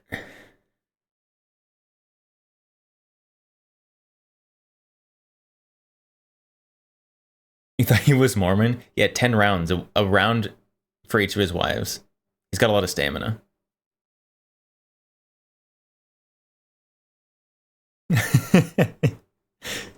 That was so weird. Why did he say that? What? I hate it. I hate it here, chat. But like I said, my 1014, I've had well over 1,000 rounds through it, and the sucker works.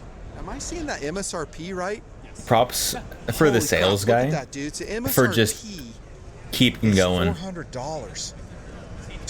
Props on the sales guy. Okay, so let's just just say in a plowing perfect through world, that. Let's just broad stroke this. I give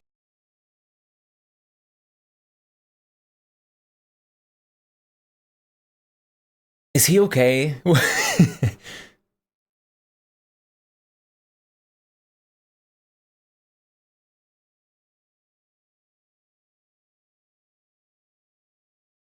Broad stroke this.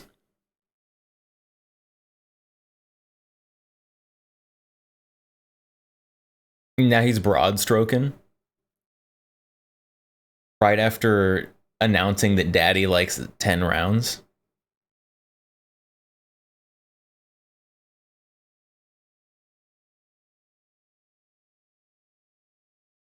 It's Vegas. What happened in Vegas didn't stay in Vegas. Get one of these. Yes. I throw it at the Curse of the Desert. I shoot it. It's 100% reliable. Yes. I'm going to say Benelli, be scared. And there's some other great semi-auto guns, and I've reviewed quite a few at this point. But that, at that price point, is... Why do they still have the magazine capacity limiter piece on here?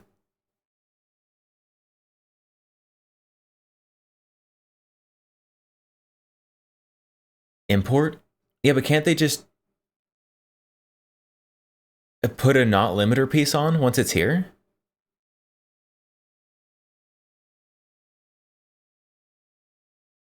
$922R.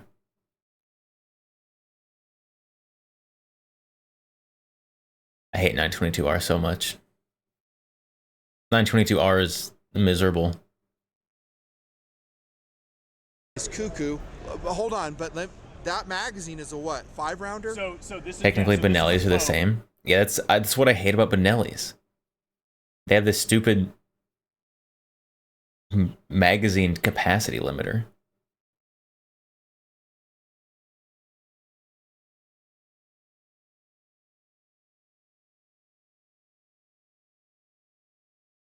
Just buy the replacement tube. If you want the Benelli branded placement tube, that's expensive.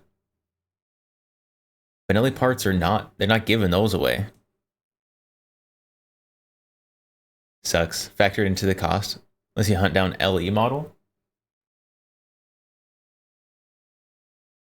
But hold on. Let me verify this before I just spout this out.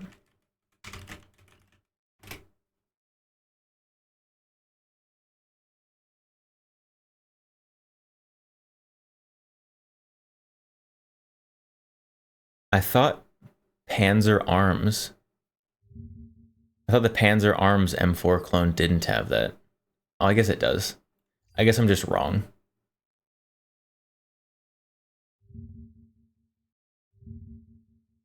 Okay, the Panzer one has it too. I thought I remembered that theirs didn't. Okay, never mind.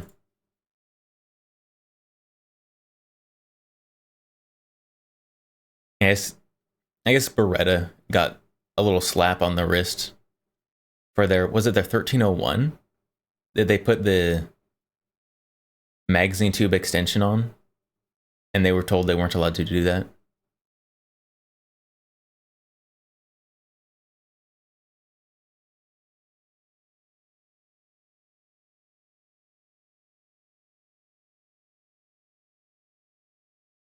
ATF is dumb.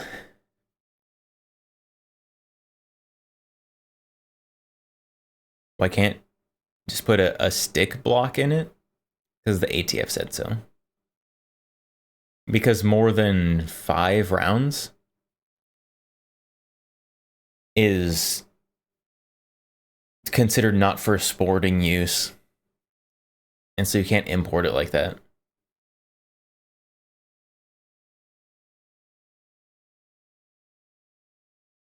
I don't know. Everybody, there's a lot of movements for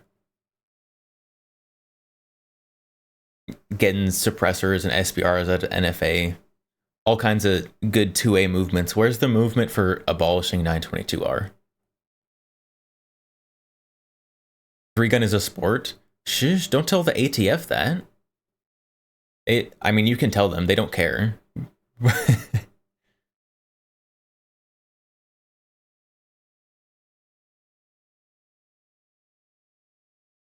We need to start an anti-922R movement.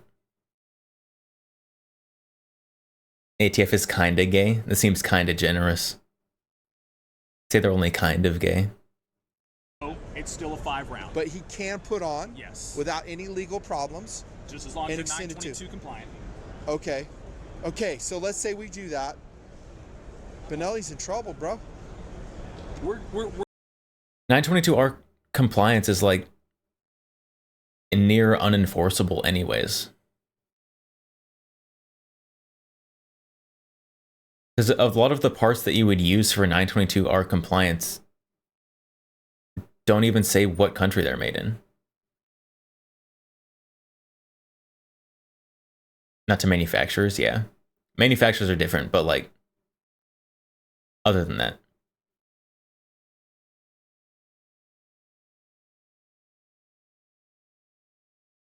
All of the import nonsense can be reversed by executive action at any time. Not quite, because 922R went through Congress. And you need Congress to undo Congress things. Because it's already been signed by a president.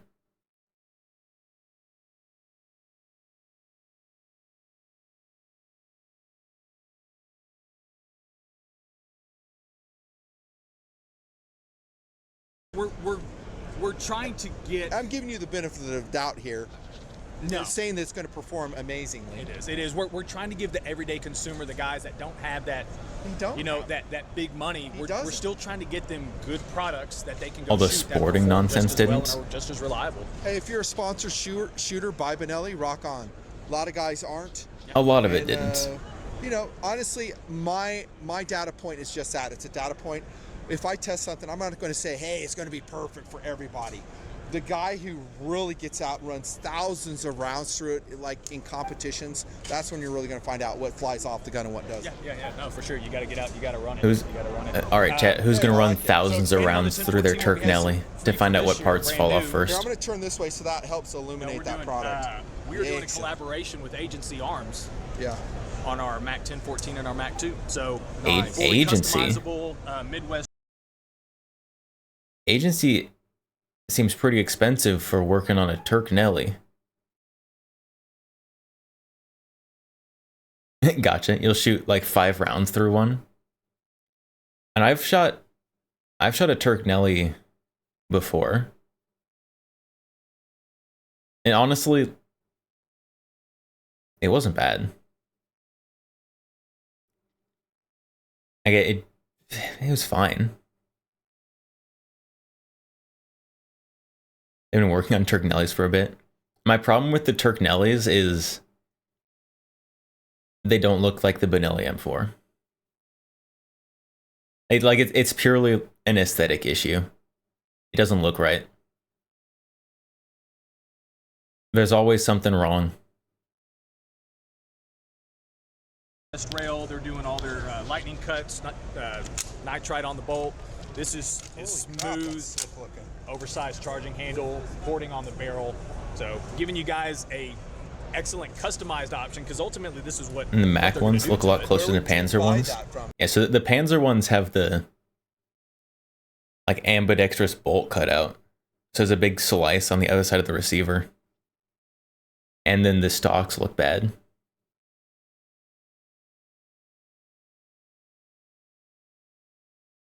Trigger guard is right on these two. Yeah, these ones are pretty decent. The Agency one less so because they changed out a bunch of parts. But Agency Arms? No, all of our stocking dealers are going to have access to this gun. Why doesn't it have a full capacity magazine on it? You cannot import a shotgun With more than 5? 5 rounds in the tube because it's for sporting Yeah. purposes, and then a collapsible stock. Oh, gotcha. Yeah. So, but dude can change that over himself. Oh, that's a looker. What would be your price on the modified So the one there, Craig? MSRP on this 1014 is $11.99. Okay. Or we got a Mac 2 version or $11.99. Imagine paying over $1,000 for a Turk Nelly. Didn't he already explain that to him? I don't think he explained it. I think he said like 922R or import restrictions or something. I don't think he actually explained what it meant though. M2 version for Agency, and that's a $9.99 MSRP gun. Your preference, we're just talking about you, which fore-end do you like better? This M-LOK variation that's made of aluminum, or would you like this one? You. I've got an M-LOK forend on mine, so I'm going to stick with that. That's going to add weight, though. For my Here, purposes, let me see though, this real it's quick. Oh, that's not too bad. That's still pretty light, dude. It's pretty light. Yeah. It's not too bad. It doesn't add much at all, really. This is high quality camera work right here. I like that's it. High demand. Look at that. It's like the baton at a running race. He's off to the races to show the next dude. It is popular, right? It is. It has been a very, very popular gun. And the cool thing with Agency is that brand recognition. It's almost like a stamp of approval. Dang straight. Yeah. I love your collaborating. That's really cool. I mean, The company SDS is, you're in the industry and you're collaborating. I think it's smart. Yes, no, it's smart business. Me being a shooter, training, I love that partnership. I think it's excellent. I love it. Okay, on for shotgunning we go. Yeah. This is really fun. You're doing a great job. We've been very lucky getting quality booth guys this year. TX3. Yes. It costs literally Generic pump $56, actions. guys, Let's go. and it's worth every penny. I may have exaggerated slightly on the price. It is pretty inexpensive, though. It is, and it is a great gun. The nickel's one of my favorites. I love how the nickel looks. You got your +1 extensions, and one of the things that we have is we get a lot of. I'm gonna be honest, not a huge fan of the nickel shotguns. Pussies. Keep going, Craig. We now have both our TX3 Pussies. and our HDM TX3 in 20 gauge. 20 gauge is actually a legit defensive caliber. Literally, if you put slugs in 20 gauge, a lot more controllable, and it gets it done. I'm kidding around with 20, but it's still a good. Well, we're talking about caliber. shotguns, and I think the shotgun for like self-defense, personal protection in the Gotcha, home, you like the neighborhood, Mossberg whatever, Marine I coat? think it's That's about overlooked it. because you can do a lot of things. You want to turn it Yeah, I into guess a rifle, load a slug. the Marine turn it into home coatings defense, are load some number a fours, little level up better buck. because they're not It's as shiny. versatile, and I don't think people really realize that. I have a request. You do have a +1 extension. I know a +2 would look rather ridiculous, but I do have such things on my gun. But that would add one extra round. Anyway, I could talk you into making a +2 extension on it. Because still, I'm looking at what 6+1 with the extension on it. That's quite a bit of capacity. You can probably just go buy an If extension you for hit what it. you're shooting at, and usually I don't, but okay. You might be. The Yeah, only sure, guy. Craig. It's a lot of rounds. Go ahead. We'll just go with that. Yeah. We'll You just pretend that's Yeah, true. you might be the first one that's asked for a +2. Hell yeah, bro. But hey, Mo is better. So you just said the +10 over there, though. The 10-round magazine on that one you were talking about. Yeah, right? yeah. Well, our magazine fed stuff. So Yeah, our, yeah, yeah. our 1919 mags, Heck comes yeah. with the 5 sporting purposes, but we do have a 10 rounder that we have that they can buy. Okay, so for an answer, I'll take that as a no. Nothing fancy. No plans whatsoever to do a +2. It you comes with the idiot, 5-round on the detachable 2X magazine. TX3, but I did ask the question. 922R compliant, Now I have a Winchester 1300. but you can also buy a 10 It's a round. turkey special. to You may go think with I'm it. making this up, Craig. I'm not. You But just I do have a they just can't put it magazine. in there. And also on my Winchester SXP, it actually comes out here. Okay. It does not interfere whatsoever. It may look a little bit funny, but we'll see how a bad guy's laughing when I've missed all 7 rounds, but the 8th connects. I'm getting. It's always The that eight- last one. It's always I'm that sorry, last not the bad guy. I'm talking Mr. Turkey. It's always that last. Okay, let's look at the looks on this. And I've carded my review on the TX3. It's a very surprising shotgun that shot very well. I like this, the throwback heat shield. That's so cute. Well, the thing I like about the heat It's shield so too is cute. it's not held on by worm gear clamps. It sits underneath the front, Yes. the receiver, and then the front sight post. Yeah, so it's on there. Yeah. Great sights on there. Oh, Peak don't sight. put Notice the you have a heat short shield big on the grill for 10 red round dot. capacity. I do He's gonna- recommend dual action bars. Very. He's gonna have to 870 change his was having pants. inspiration. Don't lie. Yes. There's nothing wrong with that. Be proud of it. Embrace it, Craig. The 870 is one of the best shotguns ever made in the world. And then the cool thing too is if for some weird reason you don't like the Turkish walnut, it is compatible. The 12 gauge is compatible with Mossberg 500, 590 Boom. furniture. Look put at your, that. Put your mag tool on Ads. there. There's ads. Dude. So, just the furniture though, but not the action. stuff. Correct. So they have Just the magazine conversions for the 500, 590. Those will not fit on this, since this is an 870 platform. Yeah. I want to be clear on that. So, but furniture. So if you'll actually look at the internals a little bit, the inspiration is from the 870, but you'll see there's been some fine tuning and some simplification of the action. Also, I like how you went parkerization. Yeah. Dude, The important you know how part rare is- that is? Parkerize it. And does it holds still oil. sound So I as can spray good it out with as the oil in a little 870? bit. Although this is aluminum right here, right? Yes. It's aluminum receiver. Great wood on that. Corn cob. 870 forage. sounds Highly very recommend good. For the money. TX3. What to say, man? Circling around, we got our magazine fed bullpups. Oh, Oh my ew. goodness. Oh, is that a baseball? Gross. Oh, and there's skulls. Why does this exist?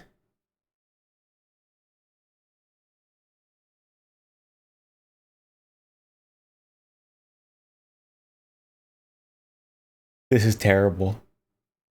This is awful. That looks like an Invicta watch I have. The Zager Special. I think that's the name of it. It's a great Invicta. It's like one of their dive watches. Go ahead. What were you going to say? Oh, no. Yeah, so It's crazy. Our Urban Camo's new for us. We've had a lot of requests for it, and people are fun. digging Who it. is requesting that? I just want to talk. No one asked for that. Yeah, that's awful.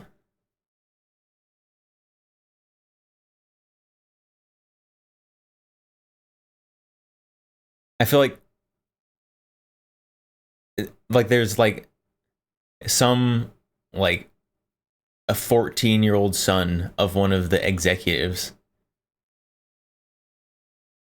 who like wanted their Fortnite skin to be real, and they're like, okay, people want this, and they made this. I dig it. I think it's super fun. I think if you broke that out in like a no kidding bad guy confrontation, I think you just say, you know what, you win. On terms of coolness, you win. I'm walking away now. Not a shot fired. Some gooner from Miami, Florida would buy that. On style points alone, you win. Yeah, no, I mean, you whip that out, and ultimately they're just probably just going to run away. Or laugh at you. You can buy long guns at 18. Is that dipped? That is true. It is hydro-dipped, You yes. could Cool. you could sell this Talk to us to about the a gun, new finish 18-year-old gun owner. notwithstanding. So This is a TBP-12. yeah, so our I'm not familiar with it. Well, all of our it's our. You didn't say semi-automatic, gooner, some goon compact from design, Miami, takes your Florida. Standard 1919 mags. You But could probably sell it to a Tokarev Florida brand's known gooner for as their well. reliability. The magazine-fed semi-automatic shotgun market has kind of left a bad taste in a lot of people's mouths. Hit and miss, hit and Yeah. miss. A lot of miss. Exactly. However, our return rate on these things is less than 1%. Whoa. So we have one of the best reliable semi-automatic magazine-fed shotguns on the market. There's no way. 1%?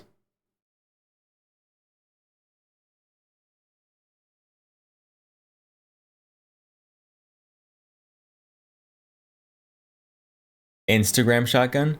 I guess if people are like impulse buying this and they shoot like a couple rounds through it and then just like sit in a closet for the rest of their life. These things are not good.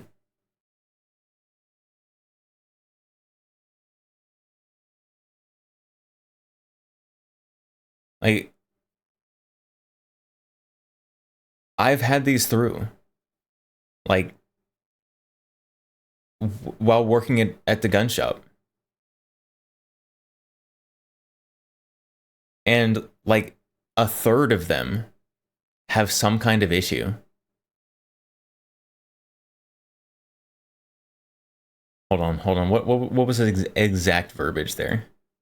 Best reliable has kind of left a bad taste in a lot of people's mouths. Hit and miss, hit and Yeah. miss. A lot of miss. Exactly. However, our return rate on these things is less than 1%. Return rate. Okay, I figured it out, chat. Their return rate is less than 1%. I'll tell you why. When you call one of these like Turkish shotgun manufacturers about a problem, they will send you like every single part for this gun. Just so it doesn't have to be returned. Like, oh, your handguard is bent. Here, have a new one. Oh, your bolt's not cycling.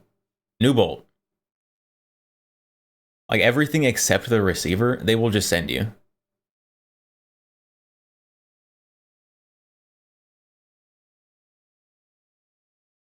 I'm pretty sure that you could just like say that you have problems until you have a whole nother gun except the receiver. Whoa. So we have one of the best reliable semi-automatic magazine-fed shotguns on the market. Wow. And the cool thing is, if you take this, But then if you compare that to like Browning, like if you have a Browning shotgun, like a new inbox from factory Browning shotgun, and it's got a scratch on the stock, like a big old gouge on the stock, like from the factory, like got through QC, shouldn't have. They won't send you a new stock. They're like, okay, ship it back to us. We'll replace the stock for you. Even though it's like literally the easiest thing to do.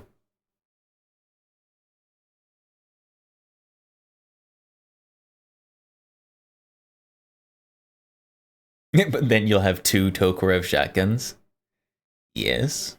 this to a range, you're going to be famous. Everyone's going to be calling you the guy with a diversity bullpup. The diversity bullpup. Our This is the diversity- DEI bullpup. DEI department. I gotta say, I actually like that. It's kind of fun. No, it's I don't know if I'd All carry right, it chat. on a rooftop. Who's getting the building, DEI but bullpup? It's pretty fun. And honestly, guns are fun. We want to have fun. Yes. Watches, knives, guns. DEI multi-tools, bullpup lot is of pretty fun. good. It's about fun. Yep. So that's brand new. Sticker bomb, urban camo, whatever you guys want to call it. It's new for this. Is the gas system adjustable? No, but on the bullpups, what we do give you is we give you a heavy buffer. So if you're going to run some real heavy stuff, Okay. You can just swap that in there. Do I have to take the whole damn gun apart to swap But it? it's pretty easy. You I'll know, take that as a yes. I mean, it's Yes. not that difficult, but for the most part, you really won't need to swap that out. I mean, How yeah, about on that I think you other just have one to that like you field talked about? strip This it. one here, But The inertia. the Mac 2. Do I have to swap you prefer anything out on that manufacturers so we can sending run you the light part? loads? Good to Shipping is go. a pain. So Me too, what we found honestly. out is with the 1014, because the inertia gun is not as finicky as your gas piston, right? What we found though is once you break that gun in, you know, you run your double-aught buck, whatever, as long as it's an ounce and an eighth or higher, 1150 low brass, 1150 feet per second low brass, it'll run it. Look at that apparatus on that dog. It's like a cyborg dog. Look at this, dude. What What on the hell? earth is that? That's like a robot dog. It's a Back to the paratrooper Goose dog. review. Thanks for rolling with me, bro. Told you it'd be wacky. Okay, so you said reliable. Swap in a different piston. Yeah. So What's the weight on that? It looks about 8 pounds. that? I'm not too sure. We'll call it 8 pounds. Our TARs, I know that's going to be loud. There's a Zago special. It's me. I'm famous. I'm on TV. Is that you? That is me. Look at how badass you look, That dude. is me. Yeah, I got The to go do some DEI marketing bullpup. stuff Gross. with our team before to get Gross. content, and we had a blast. I love that you came out with that color. we- I think it's so fun. We had a blast. We had a blast. TT12. So you were at talking 3-gun. This is our 3-gun gun. I gotta test this. I want one. No, we'd love you to. They have updated, so this is a 2-stage adjustable gas system, so it'll run your lighter bulk loads. This was actually designed by our chief engineer, Gaines Davis. Gaines is a 3-gunner himself, right? I told you we're all gun people. Here, we'll go over here. Maybe we don't get blowback a little bit. pull There this you go. off. That guy, for whatever reason, is talking like really loud. I know. Oh wait, it's you. He's weird. Yeah, so you have an M-Lock 4N with QD on the front and the rear. You can swap your charging handle on both sides. So if you want to run AR, AK style, AR 12 and then gauge, ambidextrous controls. On both AR sides. What? How many magazines and what capacity? AR are provided profile, with the gun? 12 So gauge. it comes with one 5-rounder, but it's compatible with all 1919. 1919. Yep. So if you want to put a 10-rounder on there, another cool thing about this is the grip and the buttstock. There's a mil spec. Neck grip. What is going on? It's got like one giant finger groove.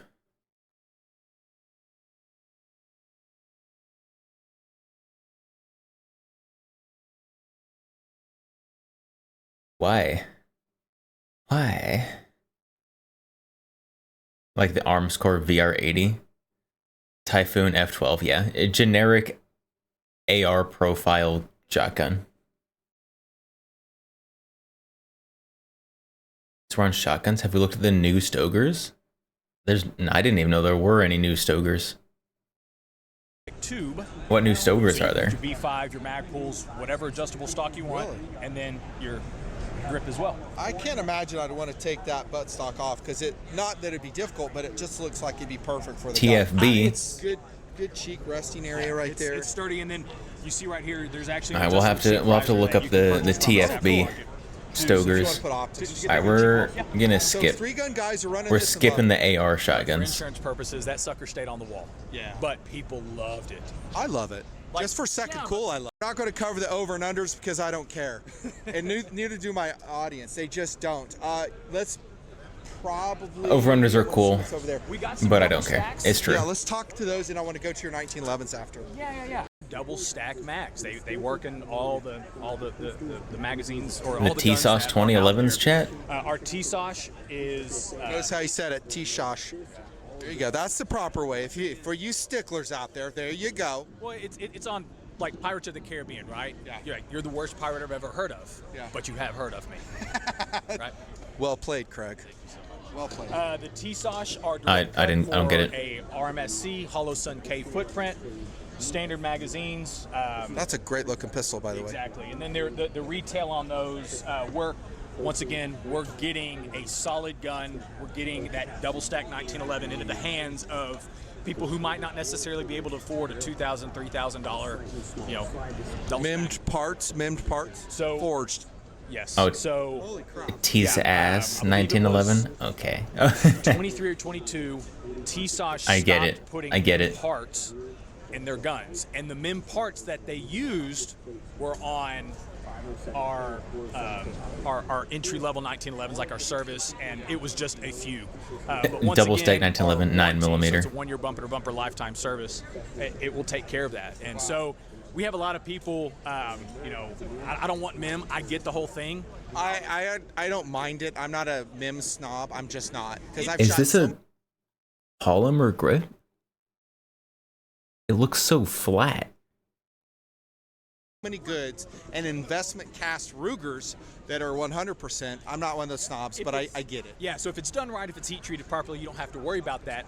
But the thing is I'll tell people, hey, if you've got a concern, go shoot it. If it breaks, we'll fix it for Yeah. you. Problem solved. Amen. Problem solved.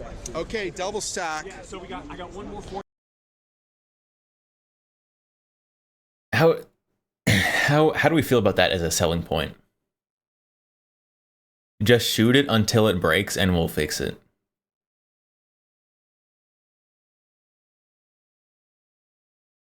I would rather not have a gun break while I'm shooting it. Is the issue here.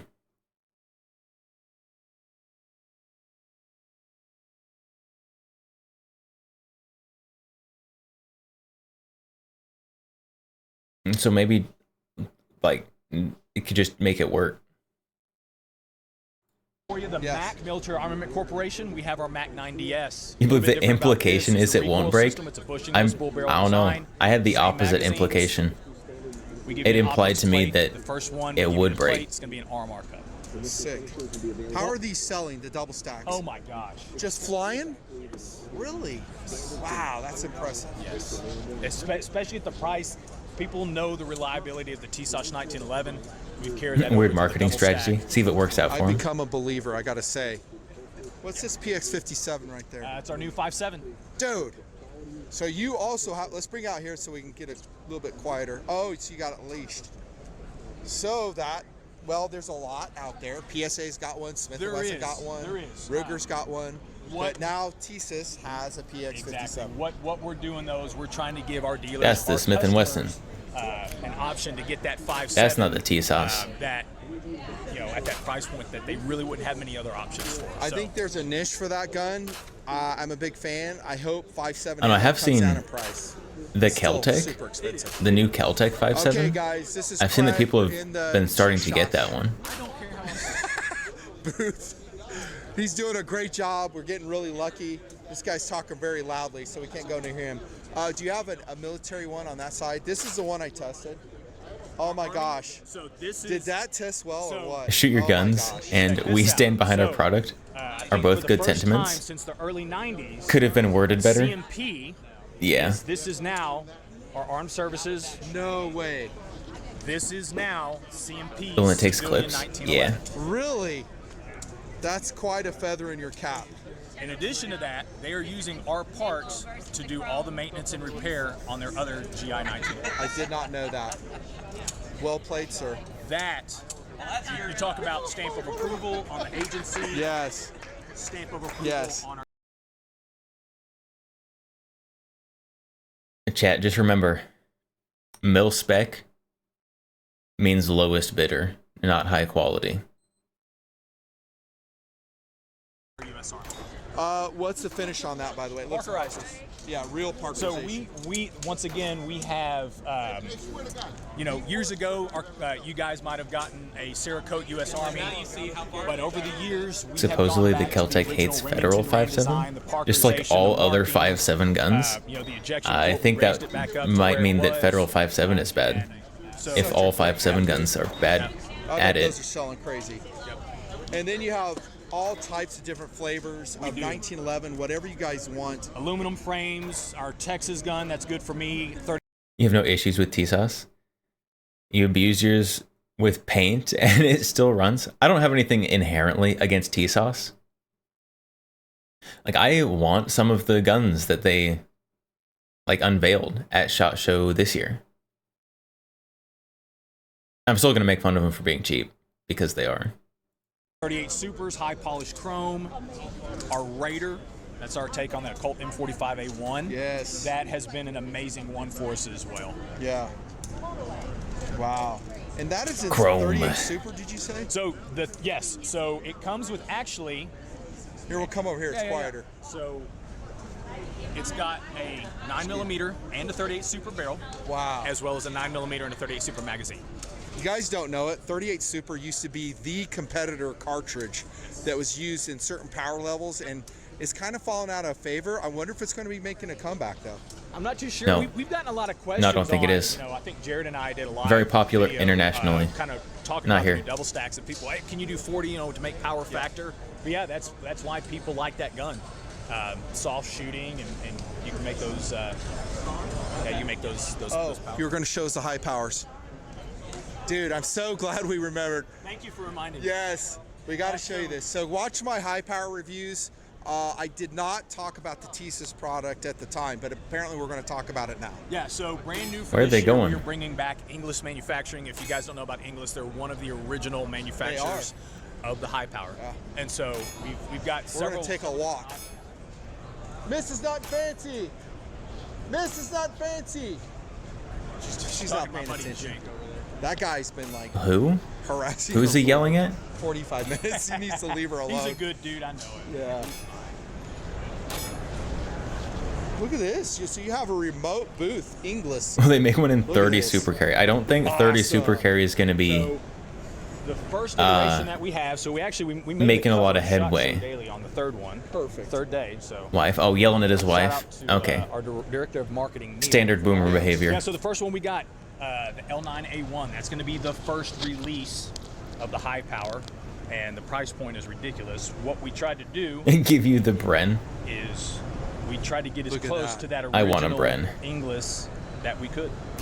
Didn't they make guns for Canada as well? Yes, they did. Yeah. A this is Turkish-made Inglis product, Bren clone right? when. Yes. Awesome. So those are legit. It'll be You can imported find in a Big Kitty, sporting configuration. paper, Inglis, World War II satiated, high power. Get ready to pony up. Yes. If it's in good condition. Yes. Paper. And what Look we- at this one, dudes. Look at that. That's a World War II gun? Yes, sir. Well, this I'm not It's too just sure. an old one. We I'm don't not know. too sure. Okay. I don't want to misspeak. It is. It is? It is. Okay, thank that's, you, that's sir. Dalton. That's one of our sales guys. What's up, Dalton? What's up? That's so, a good looking piece Yeah, right the there. L9A1, the P35B. It's going to be Love it. our next delivery. Too. Love it. So release. I do number need to get a 2. high power at some point. Release 3 is going to be our nickel. Love it. Inglis high power. The Browning high power aficionado should love it. Should love that this And is then coming last, Oh, out. Case hardened. bone case hardened. Look at that, dudes. So these. I should do. be I do available kind of like case hardened. around I'm gonna be honest. Late spring, early summer. Is Good what job, we're dude. doing. Wow, I did not even know these were out, so sorry. I should have Case known. hardening. Looks like a commando knife there. Case too. hardening Yeah, always yeah, so we've feels got- like we've something got- I shouldn't like. But then I look at it and it just like tickles my brain just right. And then I do like it. Knives for all the different brands. We've got a Inglis knife. We've got Mac knife, T-Sosh knife. So just kind of rounding out the product line. Fairbairn Sykes fighter, and that's also used for visitors to the booth who get out of hand. Yeah. And it's probably helpful. And then we have a little Bren gun here as an aside. Show Bren. There's Bren. Wow. Well done, sir. Well done. Very impressed with your lineup. I wish TSIS all the best. Your association with all your other brands, all the best. I don't think you need my help. I think they're just doing just fine. Well, no, I mean, I know a lot of people take what you do because, you put it through its paces. You don't lie to people. You're honest about what you do. I tried it. Well, you do, and you do a great job of that. And so people, they trust what you say. And so I think, Okay, I think the video's about over. They're just gonna stroke each other for a little bit, boost their egos. So, all right, what is it? What is this Stoeger? New Stoeger, apparently.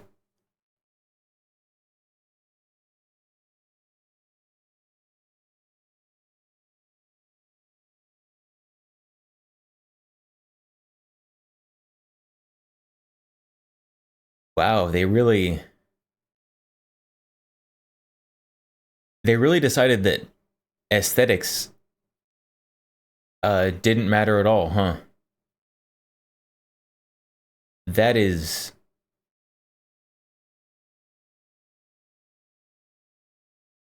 not ideal looking.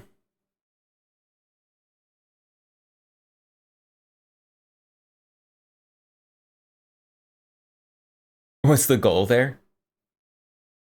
4+1 magazine capacity. Why only 4? Like, you clearly have room. You could put another one on the end.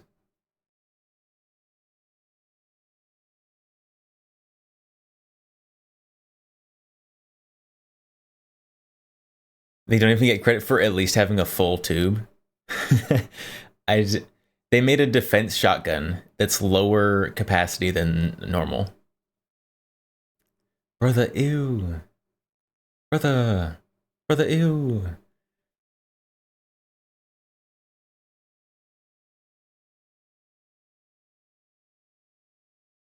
Ew. What's this based on? Someone's sleep paralysis demon? I don't know. Stoeger's pump gun is back in its tactical form for 2025.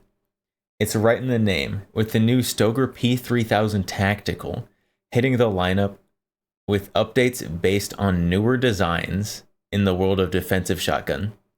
Yes, my favorite new defense strategy is bringing less ammo.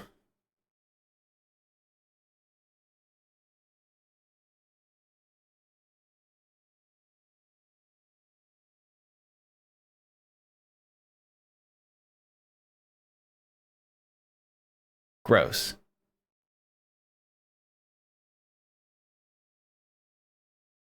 A proven basis. There's nothing new with the Stoeger P3000 action itself. Coming to market back in 2016, this budget-friendly shotgun has been around for long enough to earn itself a reputation in the real world of hunting, but also in various defensive shotgun formats. The action is quite similar to the Benelli Nova, but the P3000 is made in Turkey. Yeah, it's literally the exact same as the Benelli Nova, actually. Because it's the same company. Made in Turkey, that keeps the price down. The P3000 is chambered in 12 gauge and is able to swallow 2 3/4 inches or 3 inches. You're going to use the word swallow right before you talk about inch measurements.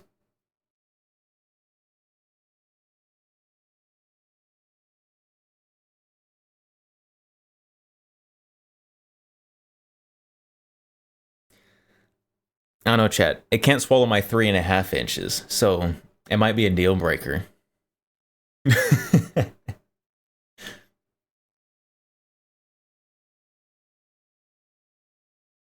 Stoeger says the loading port is enlarged to make it easier to stuff shells into the gun. The internet has ruined me. It's over. It's over, chat.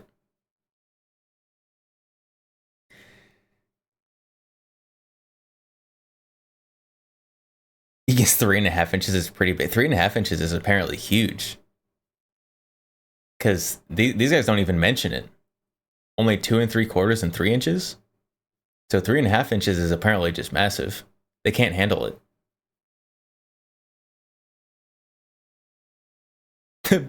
The blown out Stogussy. Oh, what a horrible day to be literate. What on earth?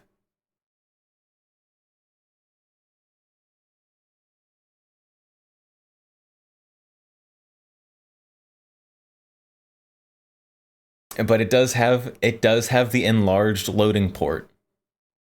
Although the enlarged port still can't take 3.5 inches, I guess.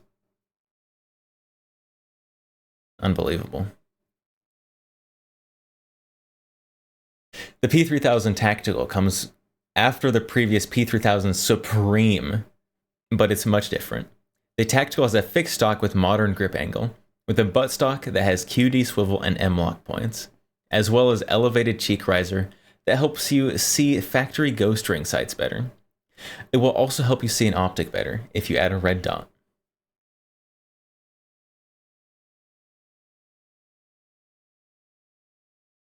I mean, of course you need an elevated cheek riser. Look how far down the stock is.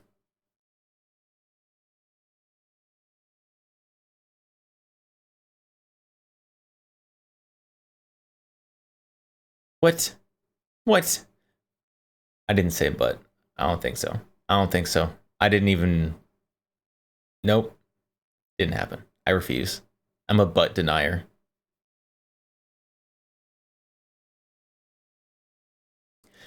Although the barrel is 18.5 inches long, a breacher-style muzzle device extends the gun length to 40 inches overall, while magazine capacity on the standard model is 4+1 shells.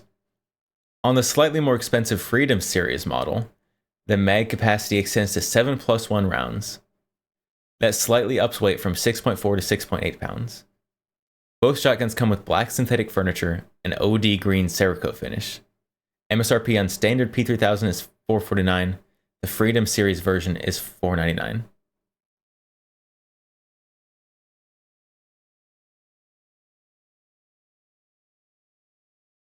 Wait, but the Freedom Series has been out for years. And that one holds 7+1.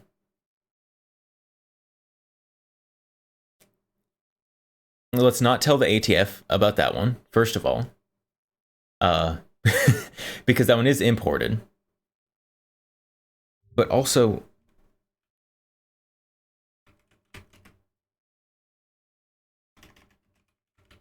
Isn't the Freedom Series just, like, objectively better?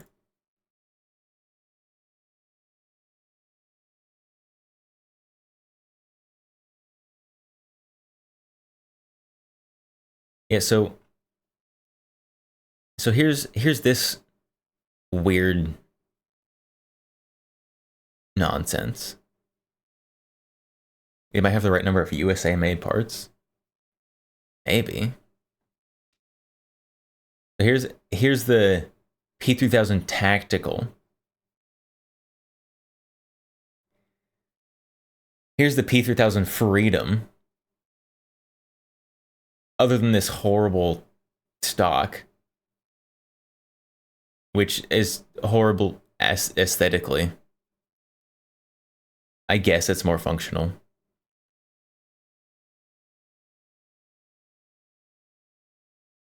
What is that? This is the P3000 Freedom. Spaz 12 at home? You take that back. The Spaz 12 doesn't deserve that. Nothing supreme about this.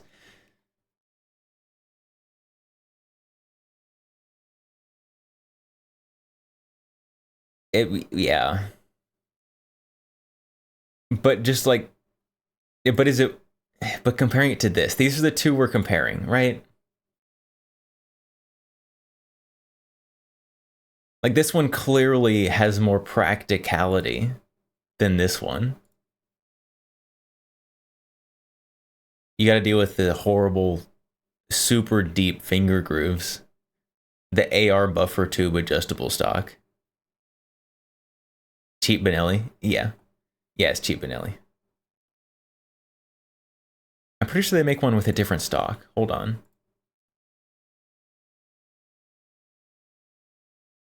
Where's the...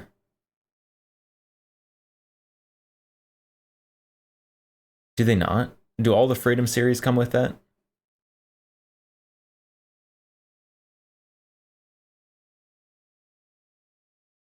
Okay, well there's a better one. Is it doesn't have the finger groove AR buffer tube nonsense going back here. And it's on sale, chat. It's on sale right now.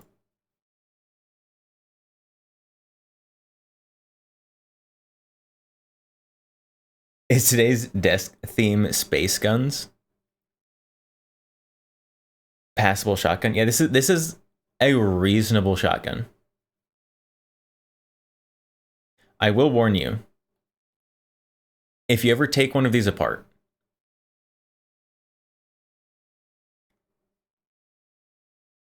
don't, first of all. But if you ever take one of these apart, this has two little screwy knob things on it. There's this one down here that's actually like holding the barrel on. You can unscrew that and loosen your barrel, but it can't get past this. You have to take off this one. And this one is under spring tension from the magazine tube spring. And it's not a little bit of spring tension. So this little cap here, when assembling and disassembling this thing, absolutely terrible. Absolutely terrible. This little cap on the end.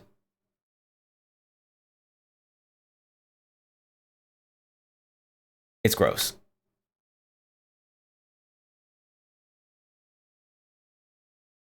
Lalo, you think you own one of these? You think you own one of these? You don't know?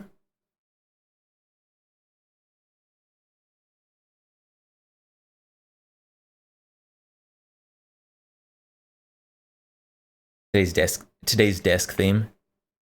Today's desk theme was guns I could grab really quickly that kind of go together. So we've got the IWI loadout plus this to fill in the extra space. Because I was fighting with the bot at the starting soon of screen. And that's usually when I take time to actually choose what guns are for stream. Have I shot the hand cannon? I have not. I have not.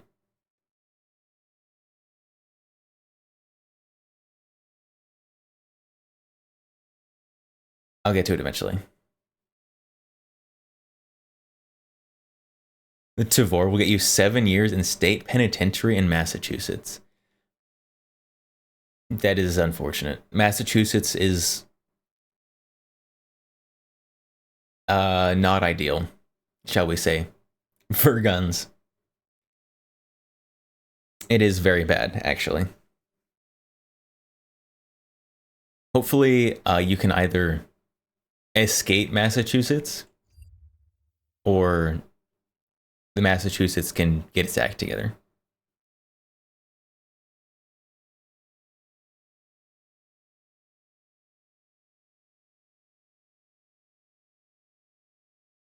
Communists aren't people.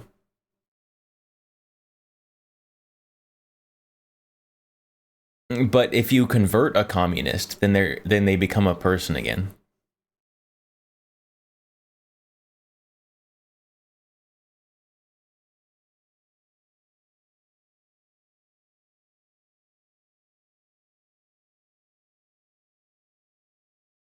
You could buy 17 fireable muskets. So the homies you can do a line formation. But you get flagged for a 22 Ruger. What?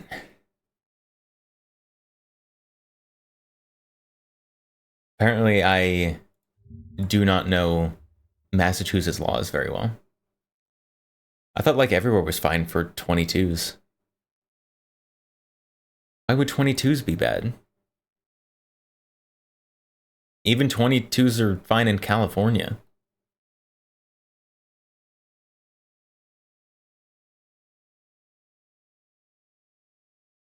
By a musket that has a bigger bore and penetration than a 22?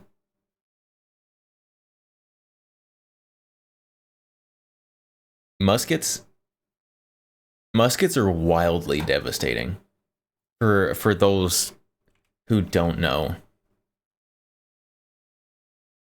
Like obviously they're only like one shot at a time.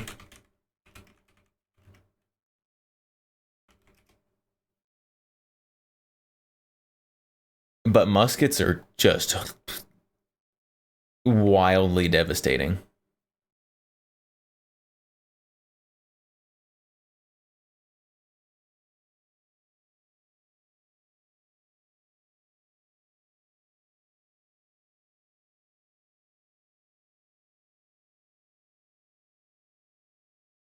Let's see, there's a video somewhere.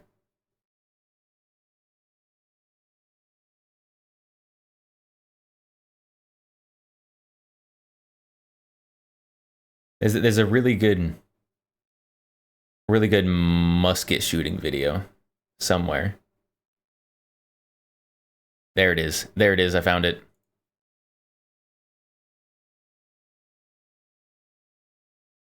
Musket versus ballistic dummy.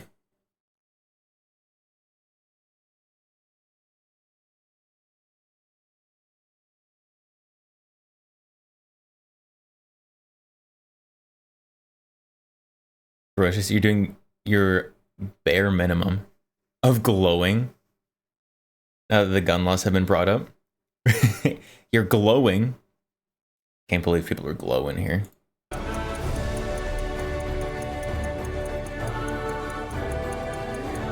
So, musket. Remember, unregulated, you can literally have this shipped to your front door. As all guns should be able to be done.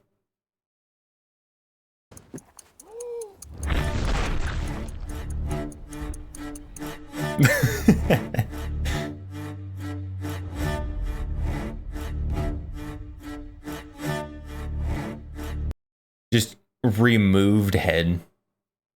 Or everything above the lower jaw.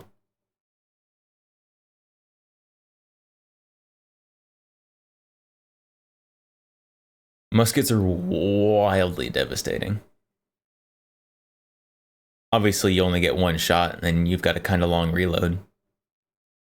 But, oh my goodness.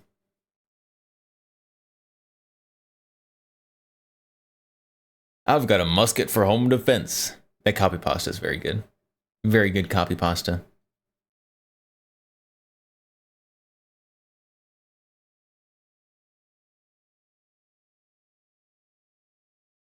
Like how YouTube has gone so absolutely communist authoritarian. The channels are more or less focused to use the green blood. Recently I've seen more people going back to the red. But for a while everyone did go green. YouTube is just a roller coaster. Deploying reinforcements. South or just followed. South Aora? Aora? Thank you for the follow. Ooh, welcome. Ads! We got ads. We got ads, chat.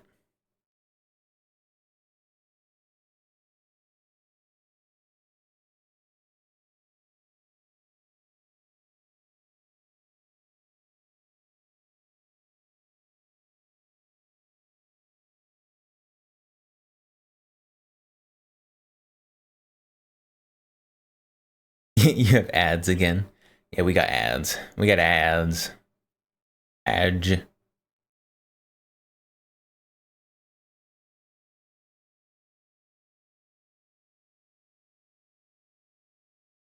You quit paying for Turbo to get a job again? It's probably a good financial decision.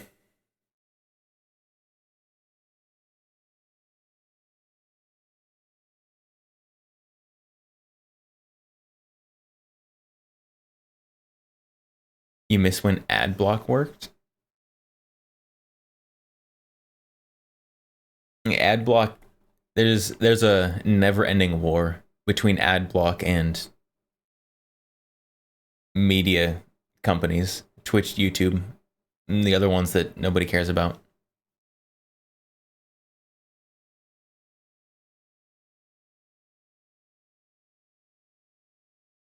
But I don't know. Ad blocker, sometimes it works, sometimes it doesn't. Just depends on who's on the winning side of the war at the moment.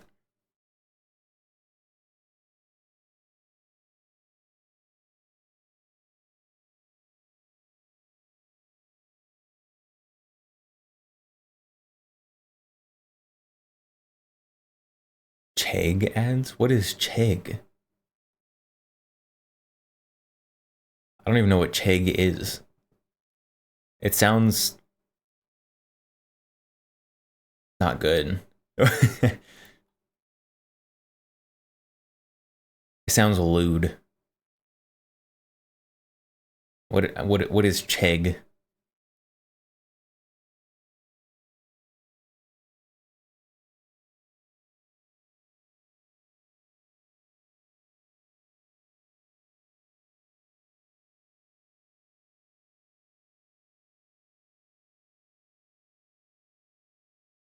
Some college thing.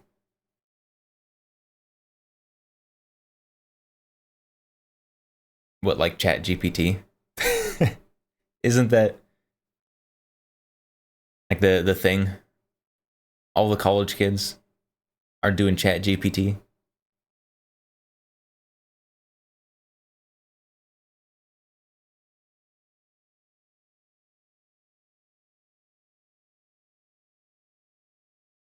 We need, you know what we need? You know what we need, chat?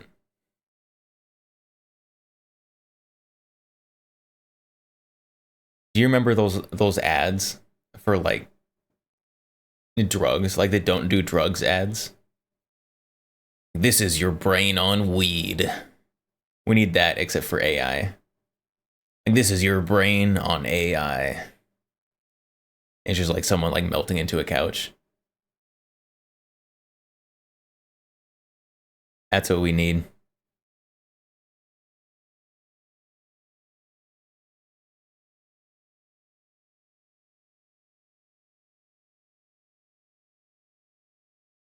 They know.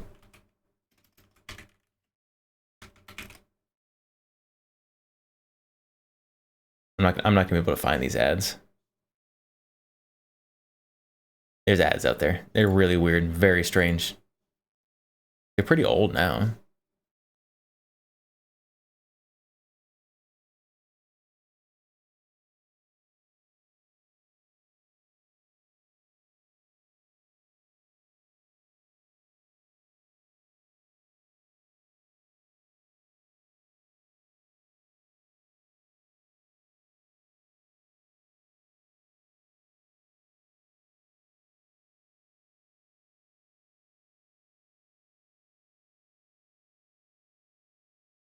All right.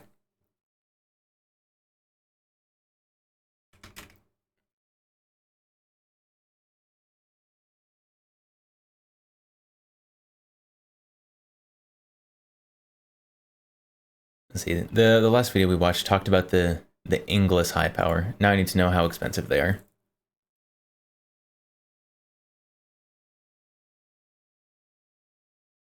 Like 500 bucks. 500 bucks ish.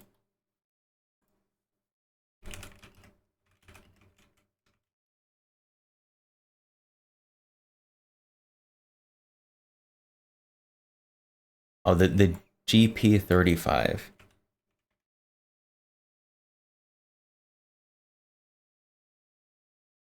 There's not very many people selling them. Oh, there's the case hardened one for 600 bucks.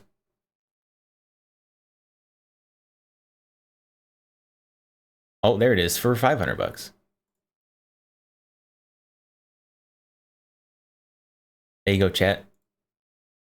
Case hardened weird wood high powers. $4.79. That's way better than I expected, honestly.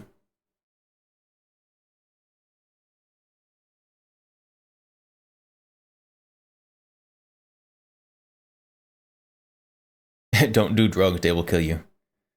Brother in Christ, my town has a weed store next to the Burger King. Massachusetts.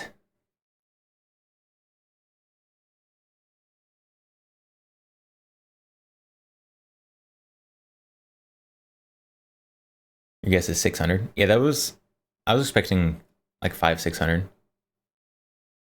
Apparently, at least on PSA, that one's $4.79, which is pretty good. That's pretty good. What's the regular one? What's the regular one on PSA?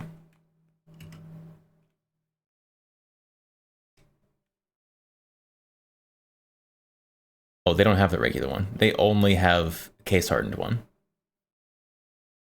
Got it. Interesting.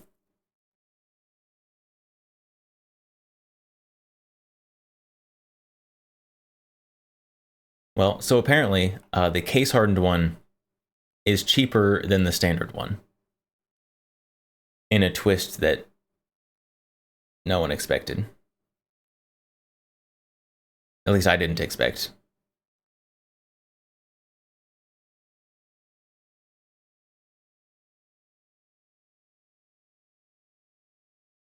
Oh, there's the nickel one for $4.86, which is still more expensive than the case hardened one by like $7.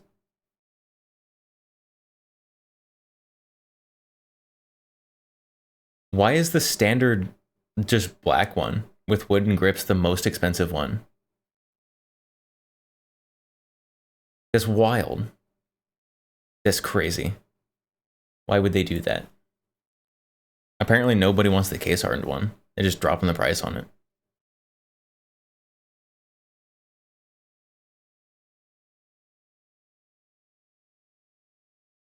Massachusetts, the place where FN and all the European gun companies are more present than American companies. I feel like there used to be a bunch of American gun companies, like in Massachusetts and the rest of the New England states, but they all left. They're all gone now.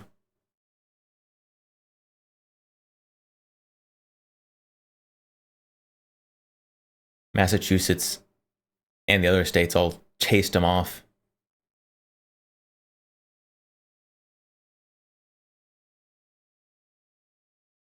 The states that are supposed to be the most American states, chasing off all the American companies.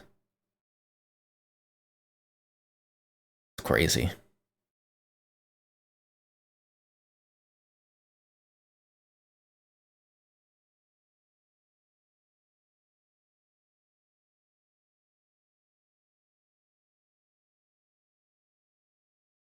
Springfield Armory, the Federal Arsenal, not coming. Shut down after the Vietnam War by the federal government. Interesting. Now Springfield Armory is owned by Croatia.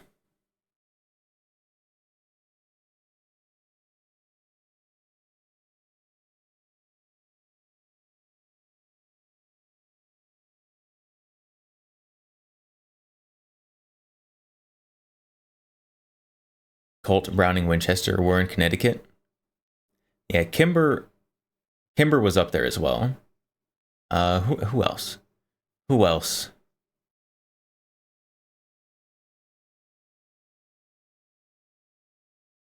Remington. Yeah, Remington. There were a lot of gun companies up there, and they all have either gone out of business or left. Sharps is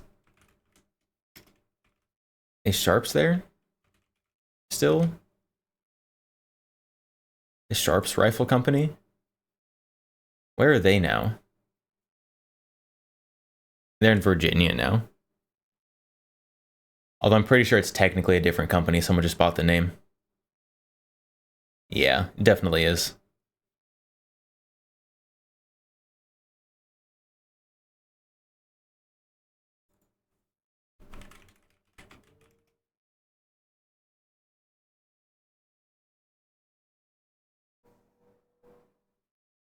Savage is in Connecticut.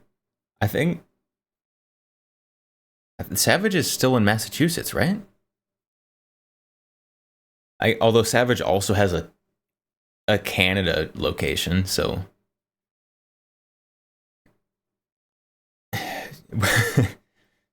it's not a high bar.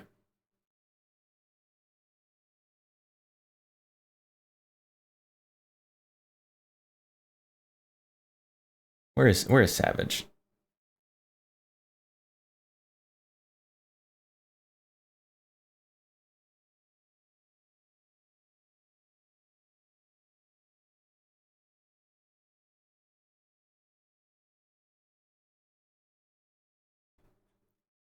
Savage website doesn't say where they are.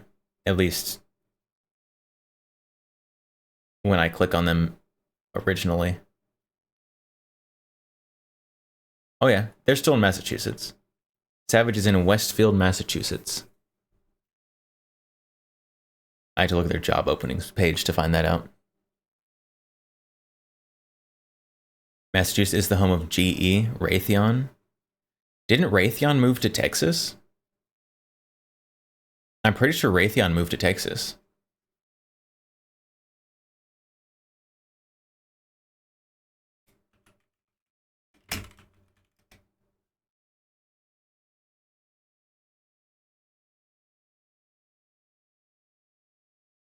And Smith & Wesson is now in Maryville, Tennessee.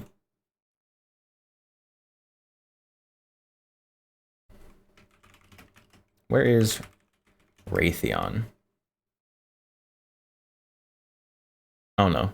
Raytheon's headquarters is in Arlington, Virginia.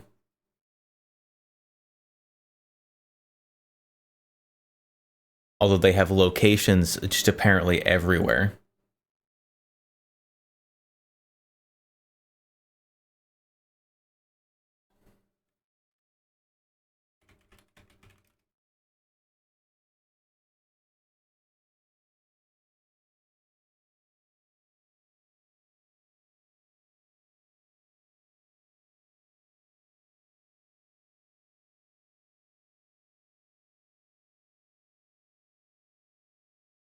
Arlington? Arlington.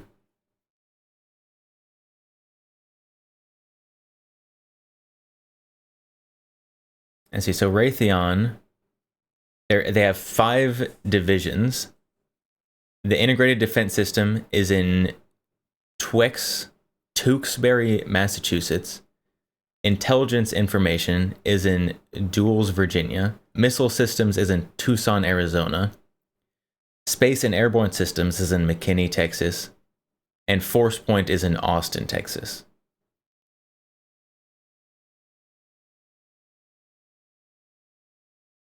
So those are their 5 branch headquarters, I guess. So I guess one of them is in Massachusetts.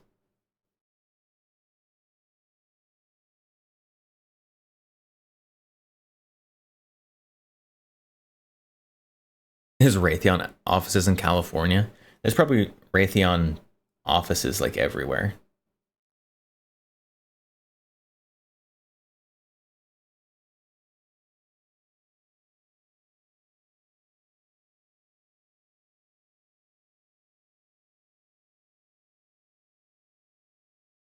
Raytheon started in Tewksbury and Providence, Rhode Island. Providence. Providence is a good name for a city. Too bad it's in Rhode Island.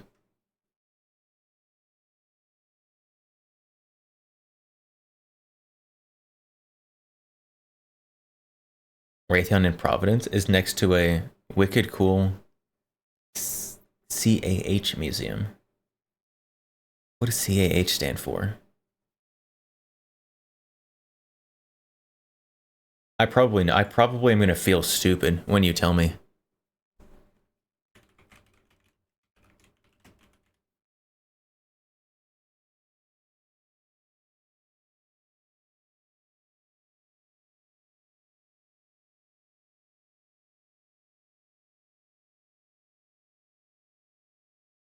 Oh, it's an accent for car? Oh, car. It's a car museum. I see. I understand. Man, you freaking typing in accents? Oh my goodness.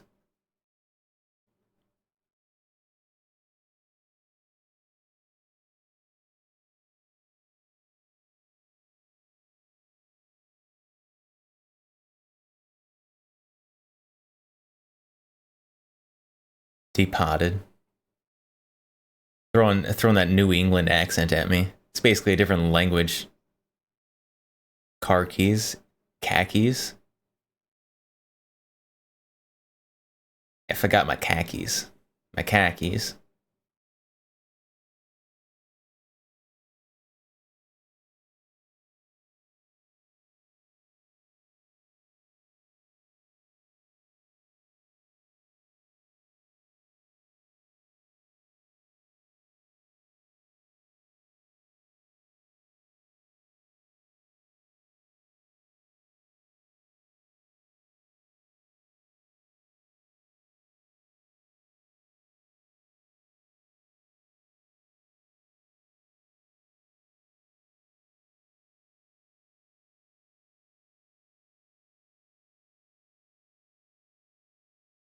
So I guess I was trying to find like all the Raytheon locations.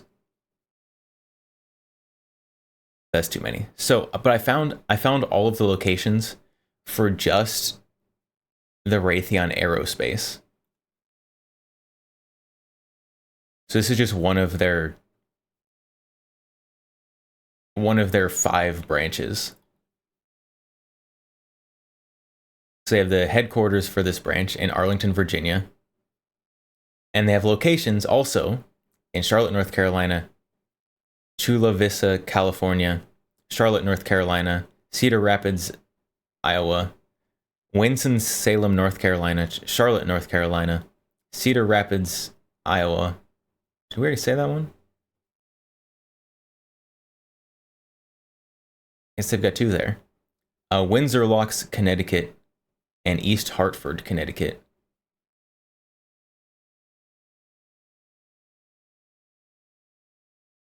That's just one of their branches. They're all over the place.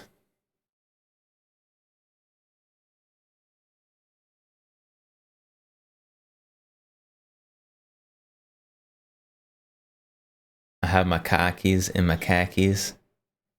And there's 3 llama in Dorchita. What?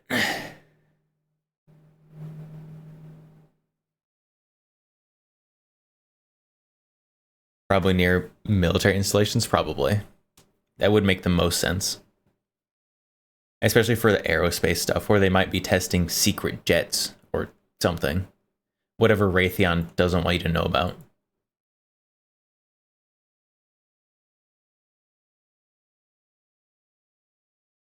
What was that? Oh, there was... Since we're kind of talking about accents.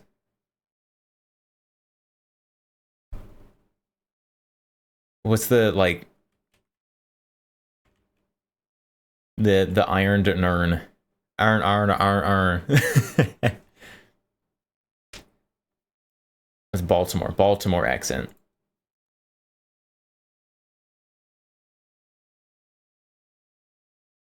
This one's good. This one, I love this video. I said, Baltimore accents, say this phrase out loud. Baltimore. Because it's Maryland. Still kind of New Englandish area.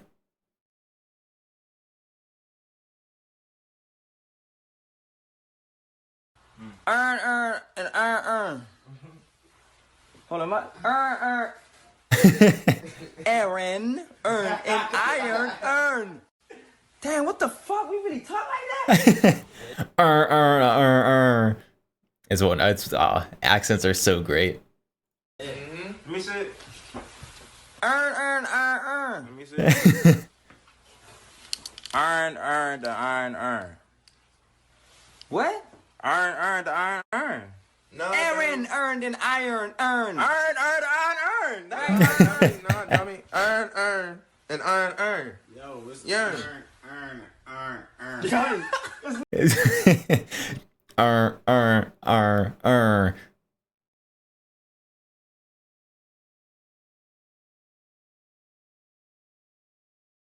The New England area. There are 6 states. Yeah. And it's about there. It's about there. It's not that, dummy. It's Aaron. It's earned and iron earned. I mean, Aaron earned and iron earned. Earned and iron earned. This guy right here is like discovered that like his accent is like not understandable and he's enunciating it. Everyone else is just like and this guy's actually like enunciating and trying to get them to understand that they sound stupid. It's wonderful. Iron. Fuck it. Iron, bro. It's a great video. That video will never not be hilarious. Baltimore is an 8-hour drive at best.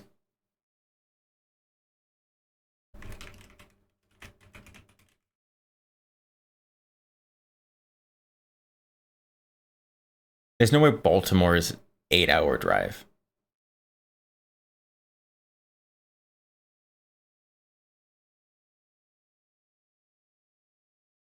Okay, Google says that there are 7 New England states. Wait. It says here are the 7 states in New England. Maine, New Hampshire, Vermont, Massachusetts, Rhode Island, Connecticut. Okay. So AI can't count. Got it. Got it. Okay. Very nice. What are the 7 states in New England? Maine, New Hampshire, Vermont, Massachusetts, Rhode Island, Connecticut.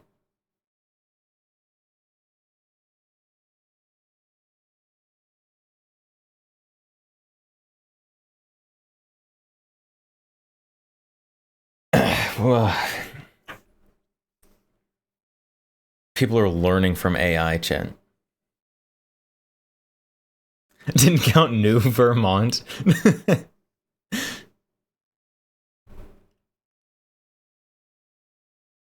That's crazy. There's no way Massachusetts, or I guess Connecticut would be the furthest south. There's no way Connecticut is an 8-hour drive from Boston.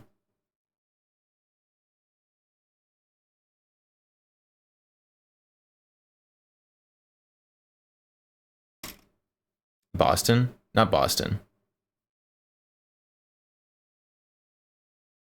Baltimore.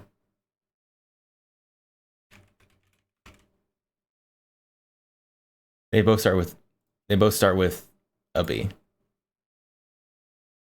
All right. Let's go from New Haven, Connecticut, because that's the only city I know in Connecticut. That is only a 4-hour drive.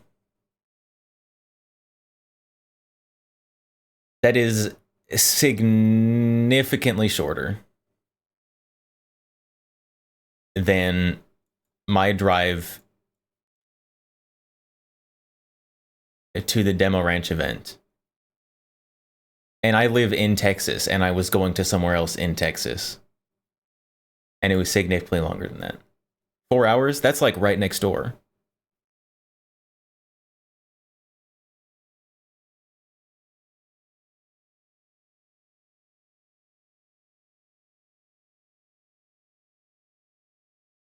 Maybe not with traffic. That is with current traffic right now.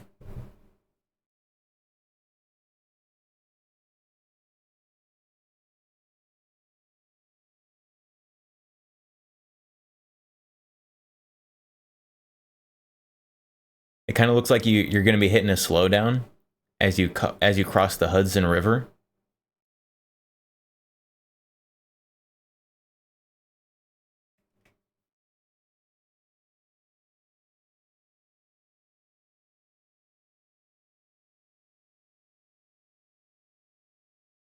It's 2 a.m. there. 12:45 a.m.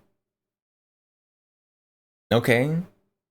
Sounds like that's the perfect time for a road trip.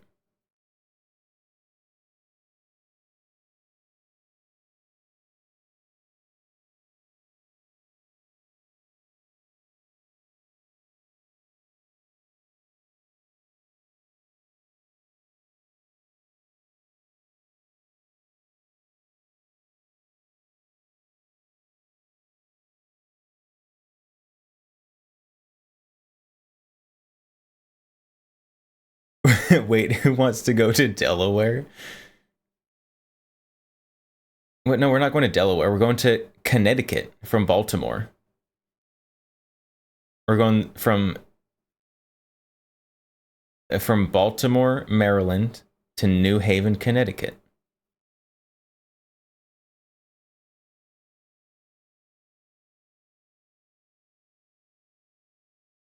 Going to visit Dover Air Force Base.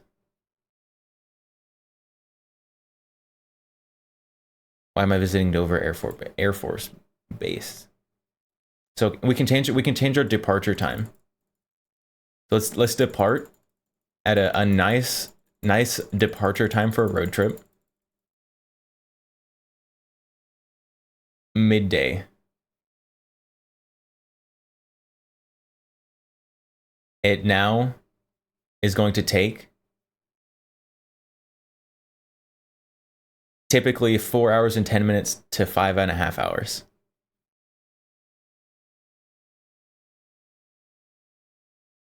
That's still not bad. That's still like very reasonable, like quick road trip distance.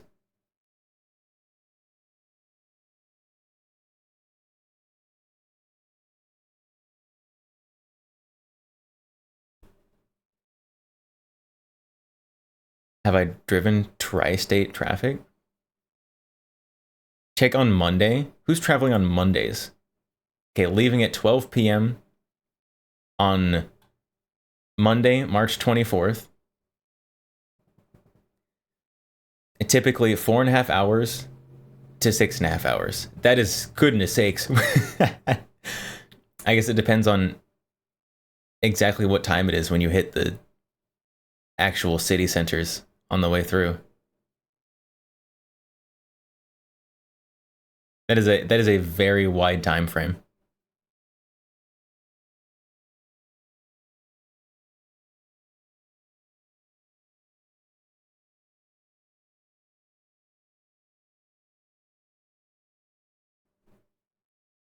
It sounds like LA traffic.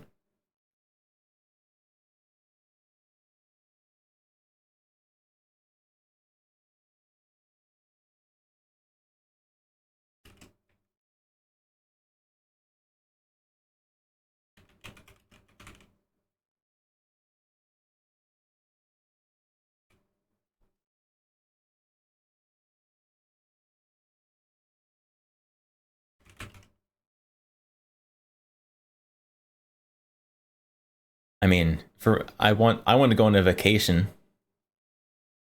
up in Wyoming. And that's far. That's like a 20-hour drive.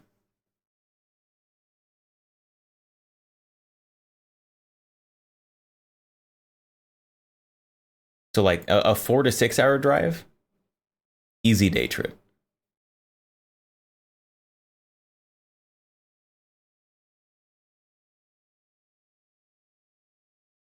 Wyoming, much further away.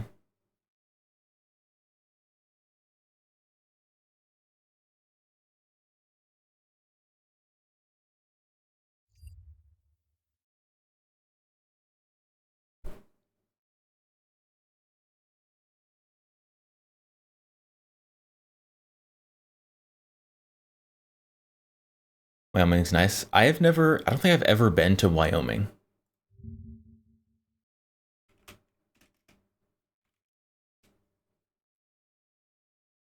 I don't even know what the capital of Wyoming is, chat. What's the capital of Wyoming?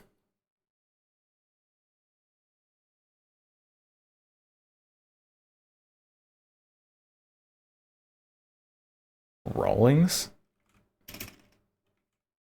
What is the capital of Wyoming? Cheyenne. Cheyenne is the capital of Wyoming.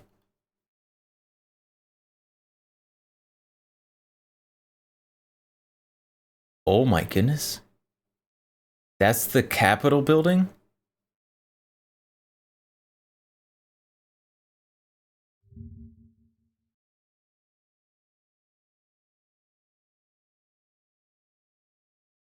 What happened to architecture like this?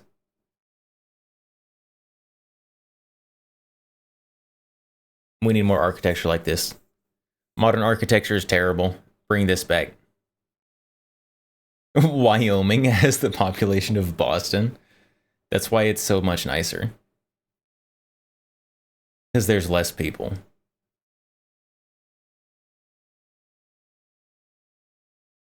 That's just like in general. In general, the places with less people per land area measurement are generally nicer.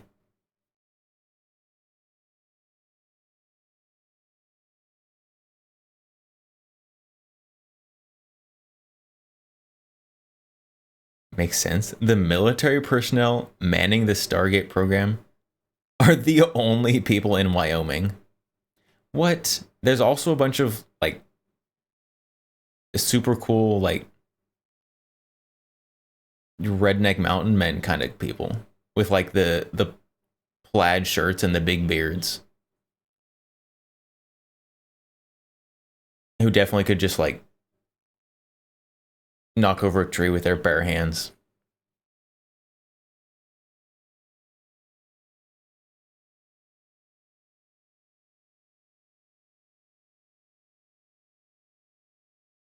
Nice isn't actual nice or fake nice? As far as I can tell, everything in Wyoming is actually just like wonderful. As someone who's never been to Wyoming and also never even met anyone from Wyoming, I'm gonna be honest, chat. I'm gonna try to go on vacation to Wyoming, and it's just not gonna exist. Wyoming's not even real. I'm gonna try to drive there, and you're just gonna like arrive in the next state.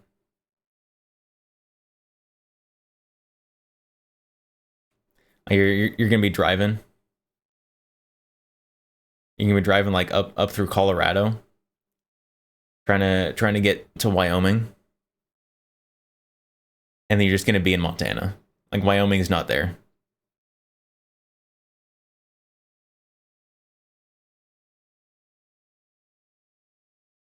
Don't forget the meth heads. Are there meth heads in Wyoming? Probably.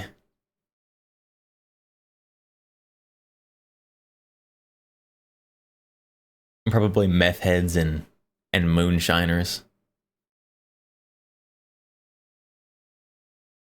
Gotta go to Hope County.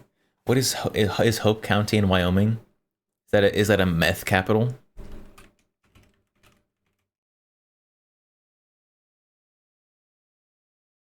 Oh, Hope County is a fictional county in Montana. Oh well, then it's just like the rest of Montana.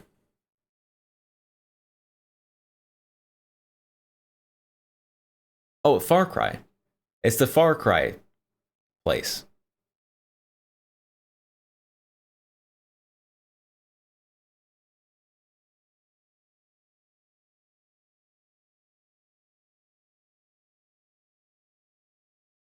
Keep your rifle by your side.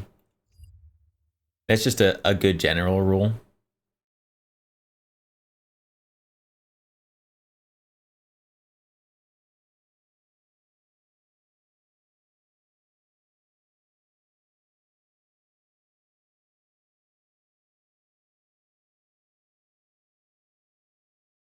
Oh, I'm out of water. I went to try to take a drink of water and it was empty. It's all gone.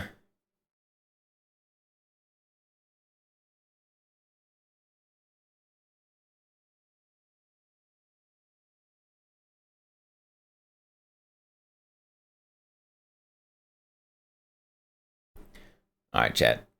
I am getting the yawns pretty badly.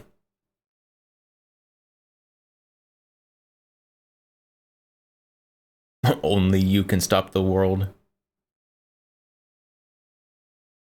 No. No.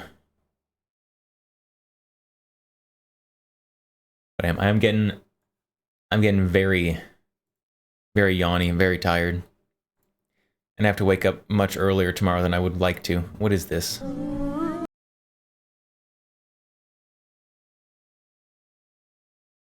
Pippa and Sleepy did a duet. Keep your rifle by your side.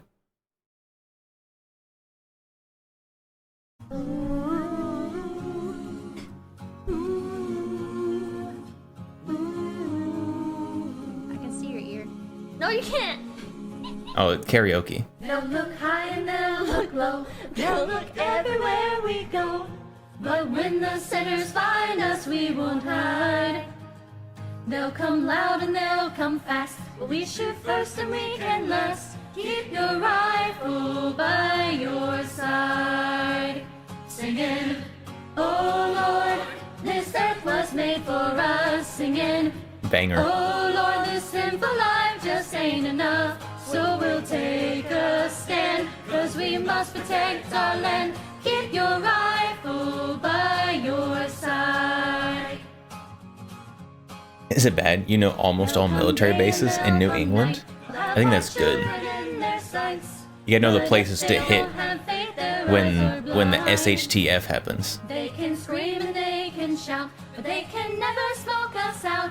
Keep your rifle by your side. Singing, oh Lord, this earth was made for us. Singing, oh Lord, this simple life just ain't enough.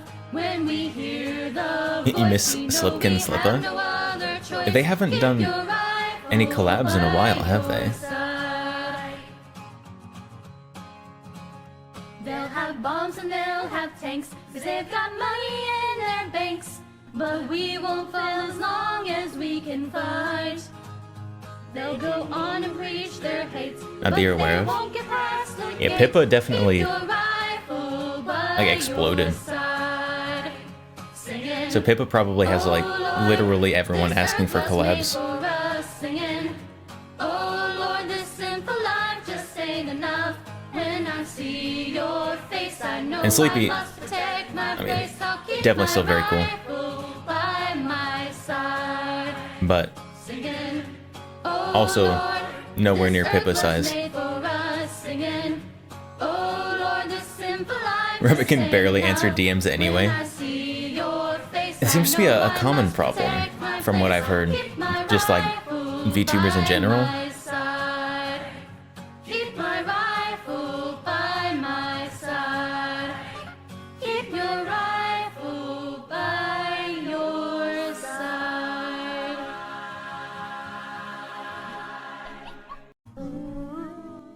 Alright. Alright, we can have that playing in the background. But I can see your ear. No, you can't. we are going to be raiding out. It can play in the background while we raid out. But when the sinners find us, we won't hide.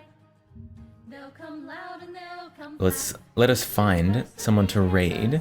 Keep your rifle by your side.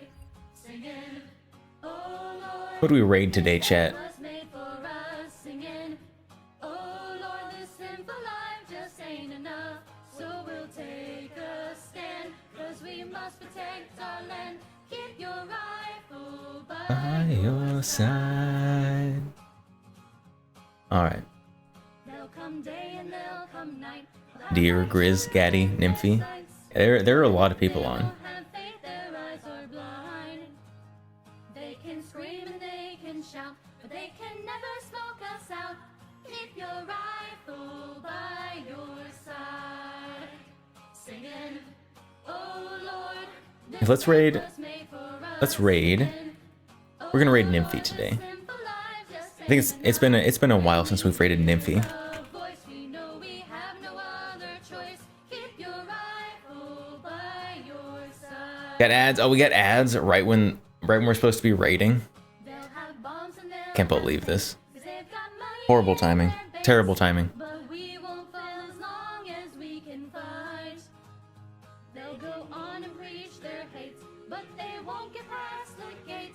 Keep your rifle by your side. Alright, so Singing, I guess stream this earth was made for stream tomorrow. singing. What time is stream tomorrow supposed to be? Simple life just ain't enough. When I see The stream tomorrow, same time as today, no, I must starting 8 p.m. Central. my rifle by So stream tomorrow. I currently have no plan for stream tomorrow, but was made for us singing. it'll be happening tomorrow. Life just ain't enough. Before we leave, pet Tavor. Tavor's been getting many pets today. Tavor's apparently been good. My rifle by my side. Keep my rifle by my There's a video of a guy from RT Game using 2 Glocks as a piano. How do you use Glocks as a piano?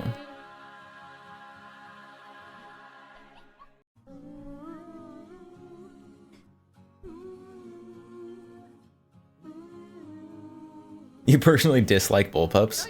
You dislike bullpups, but we're petting the Tavor? It's like petting an ugly dog to you. But when the sinners find us, we won't hide. They'll come loud and they'll come fast. But we shoot first and we can last. Keep your rifle by Alright, but we are raiding out. The raid timer is going down.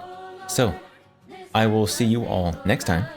Thank you everyone for stopping by, hanging out today, talking about whatever we talked about.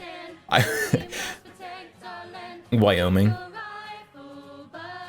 But I will see you all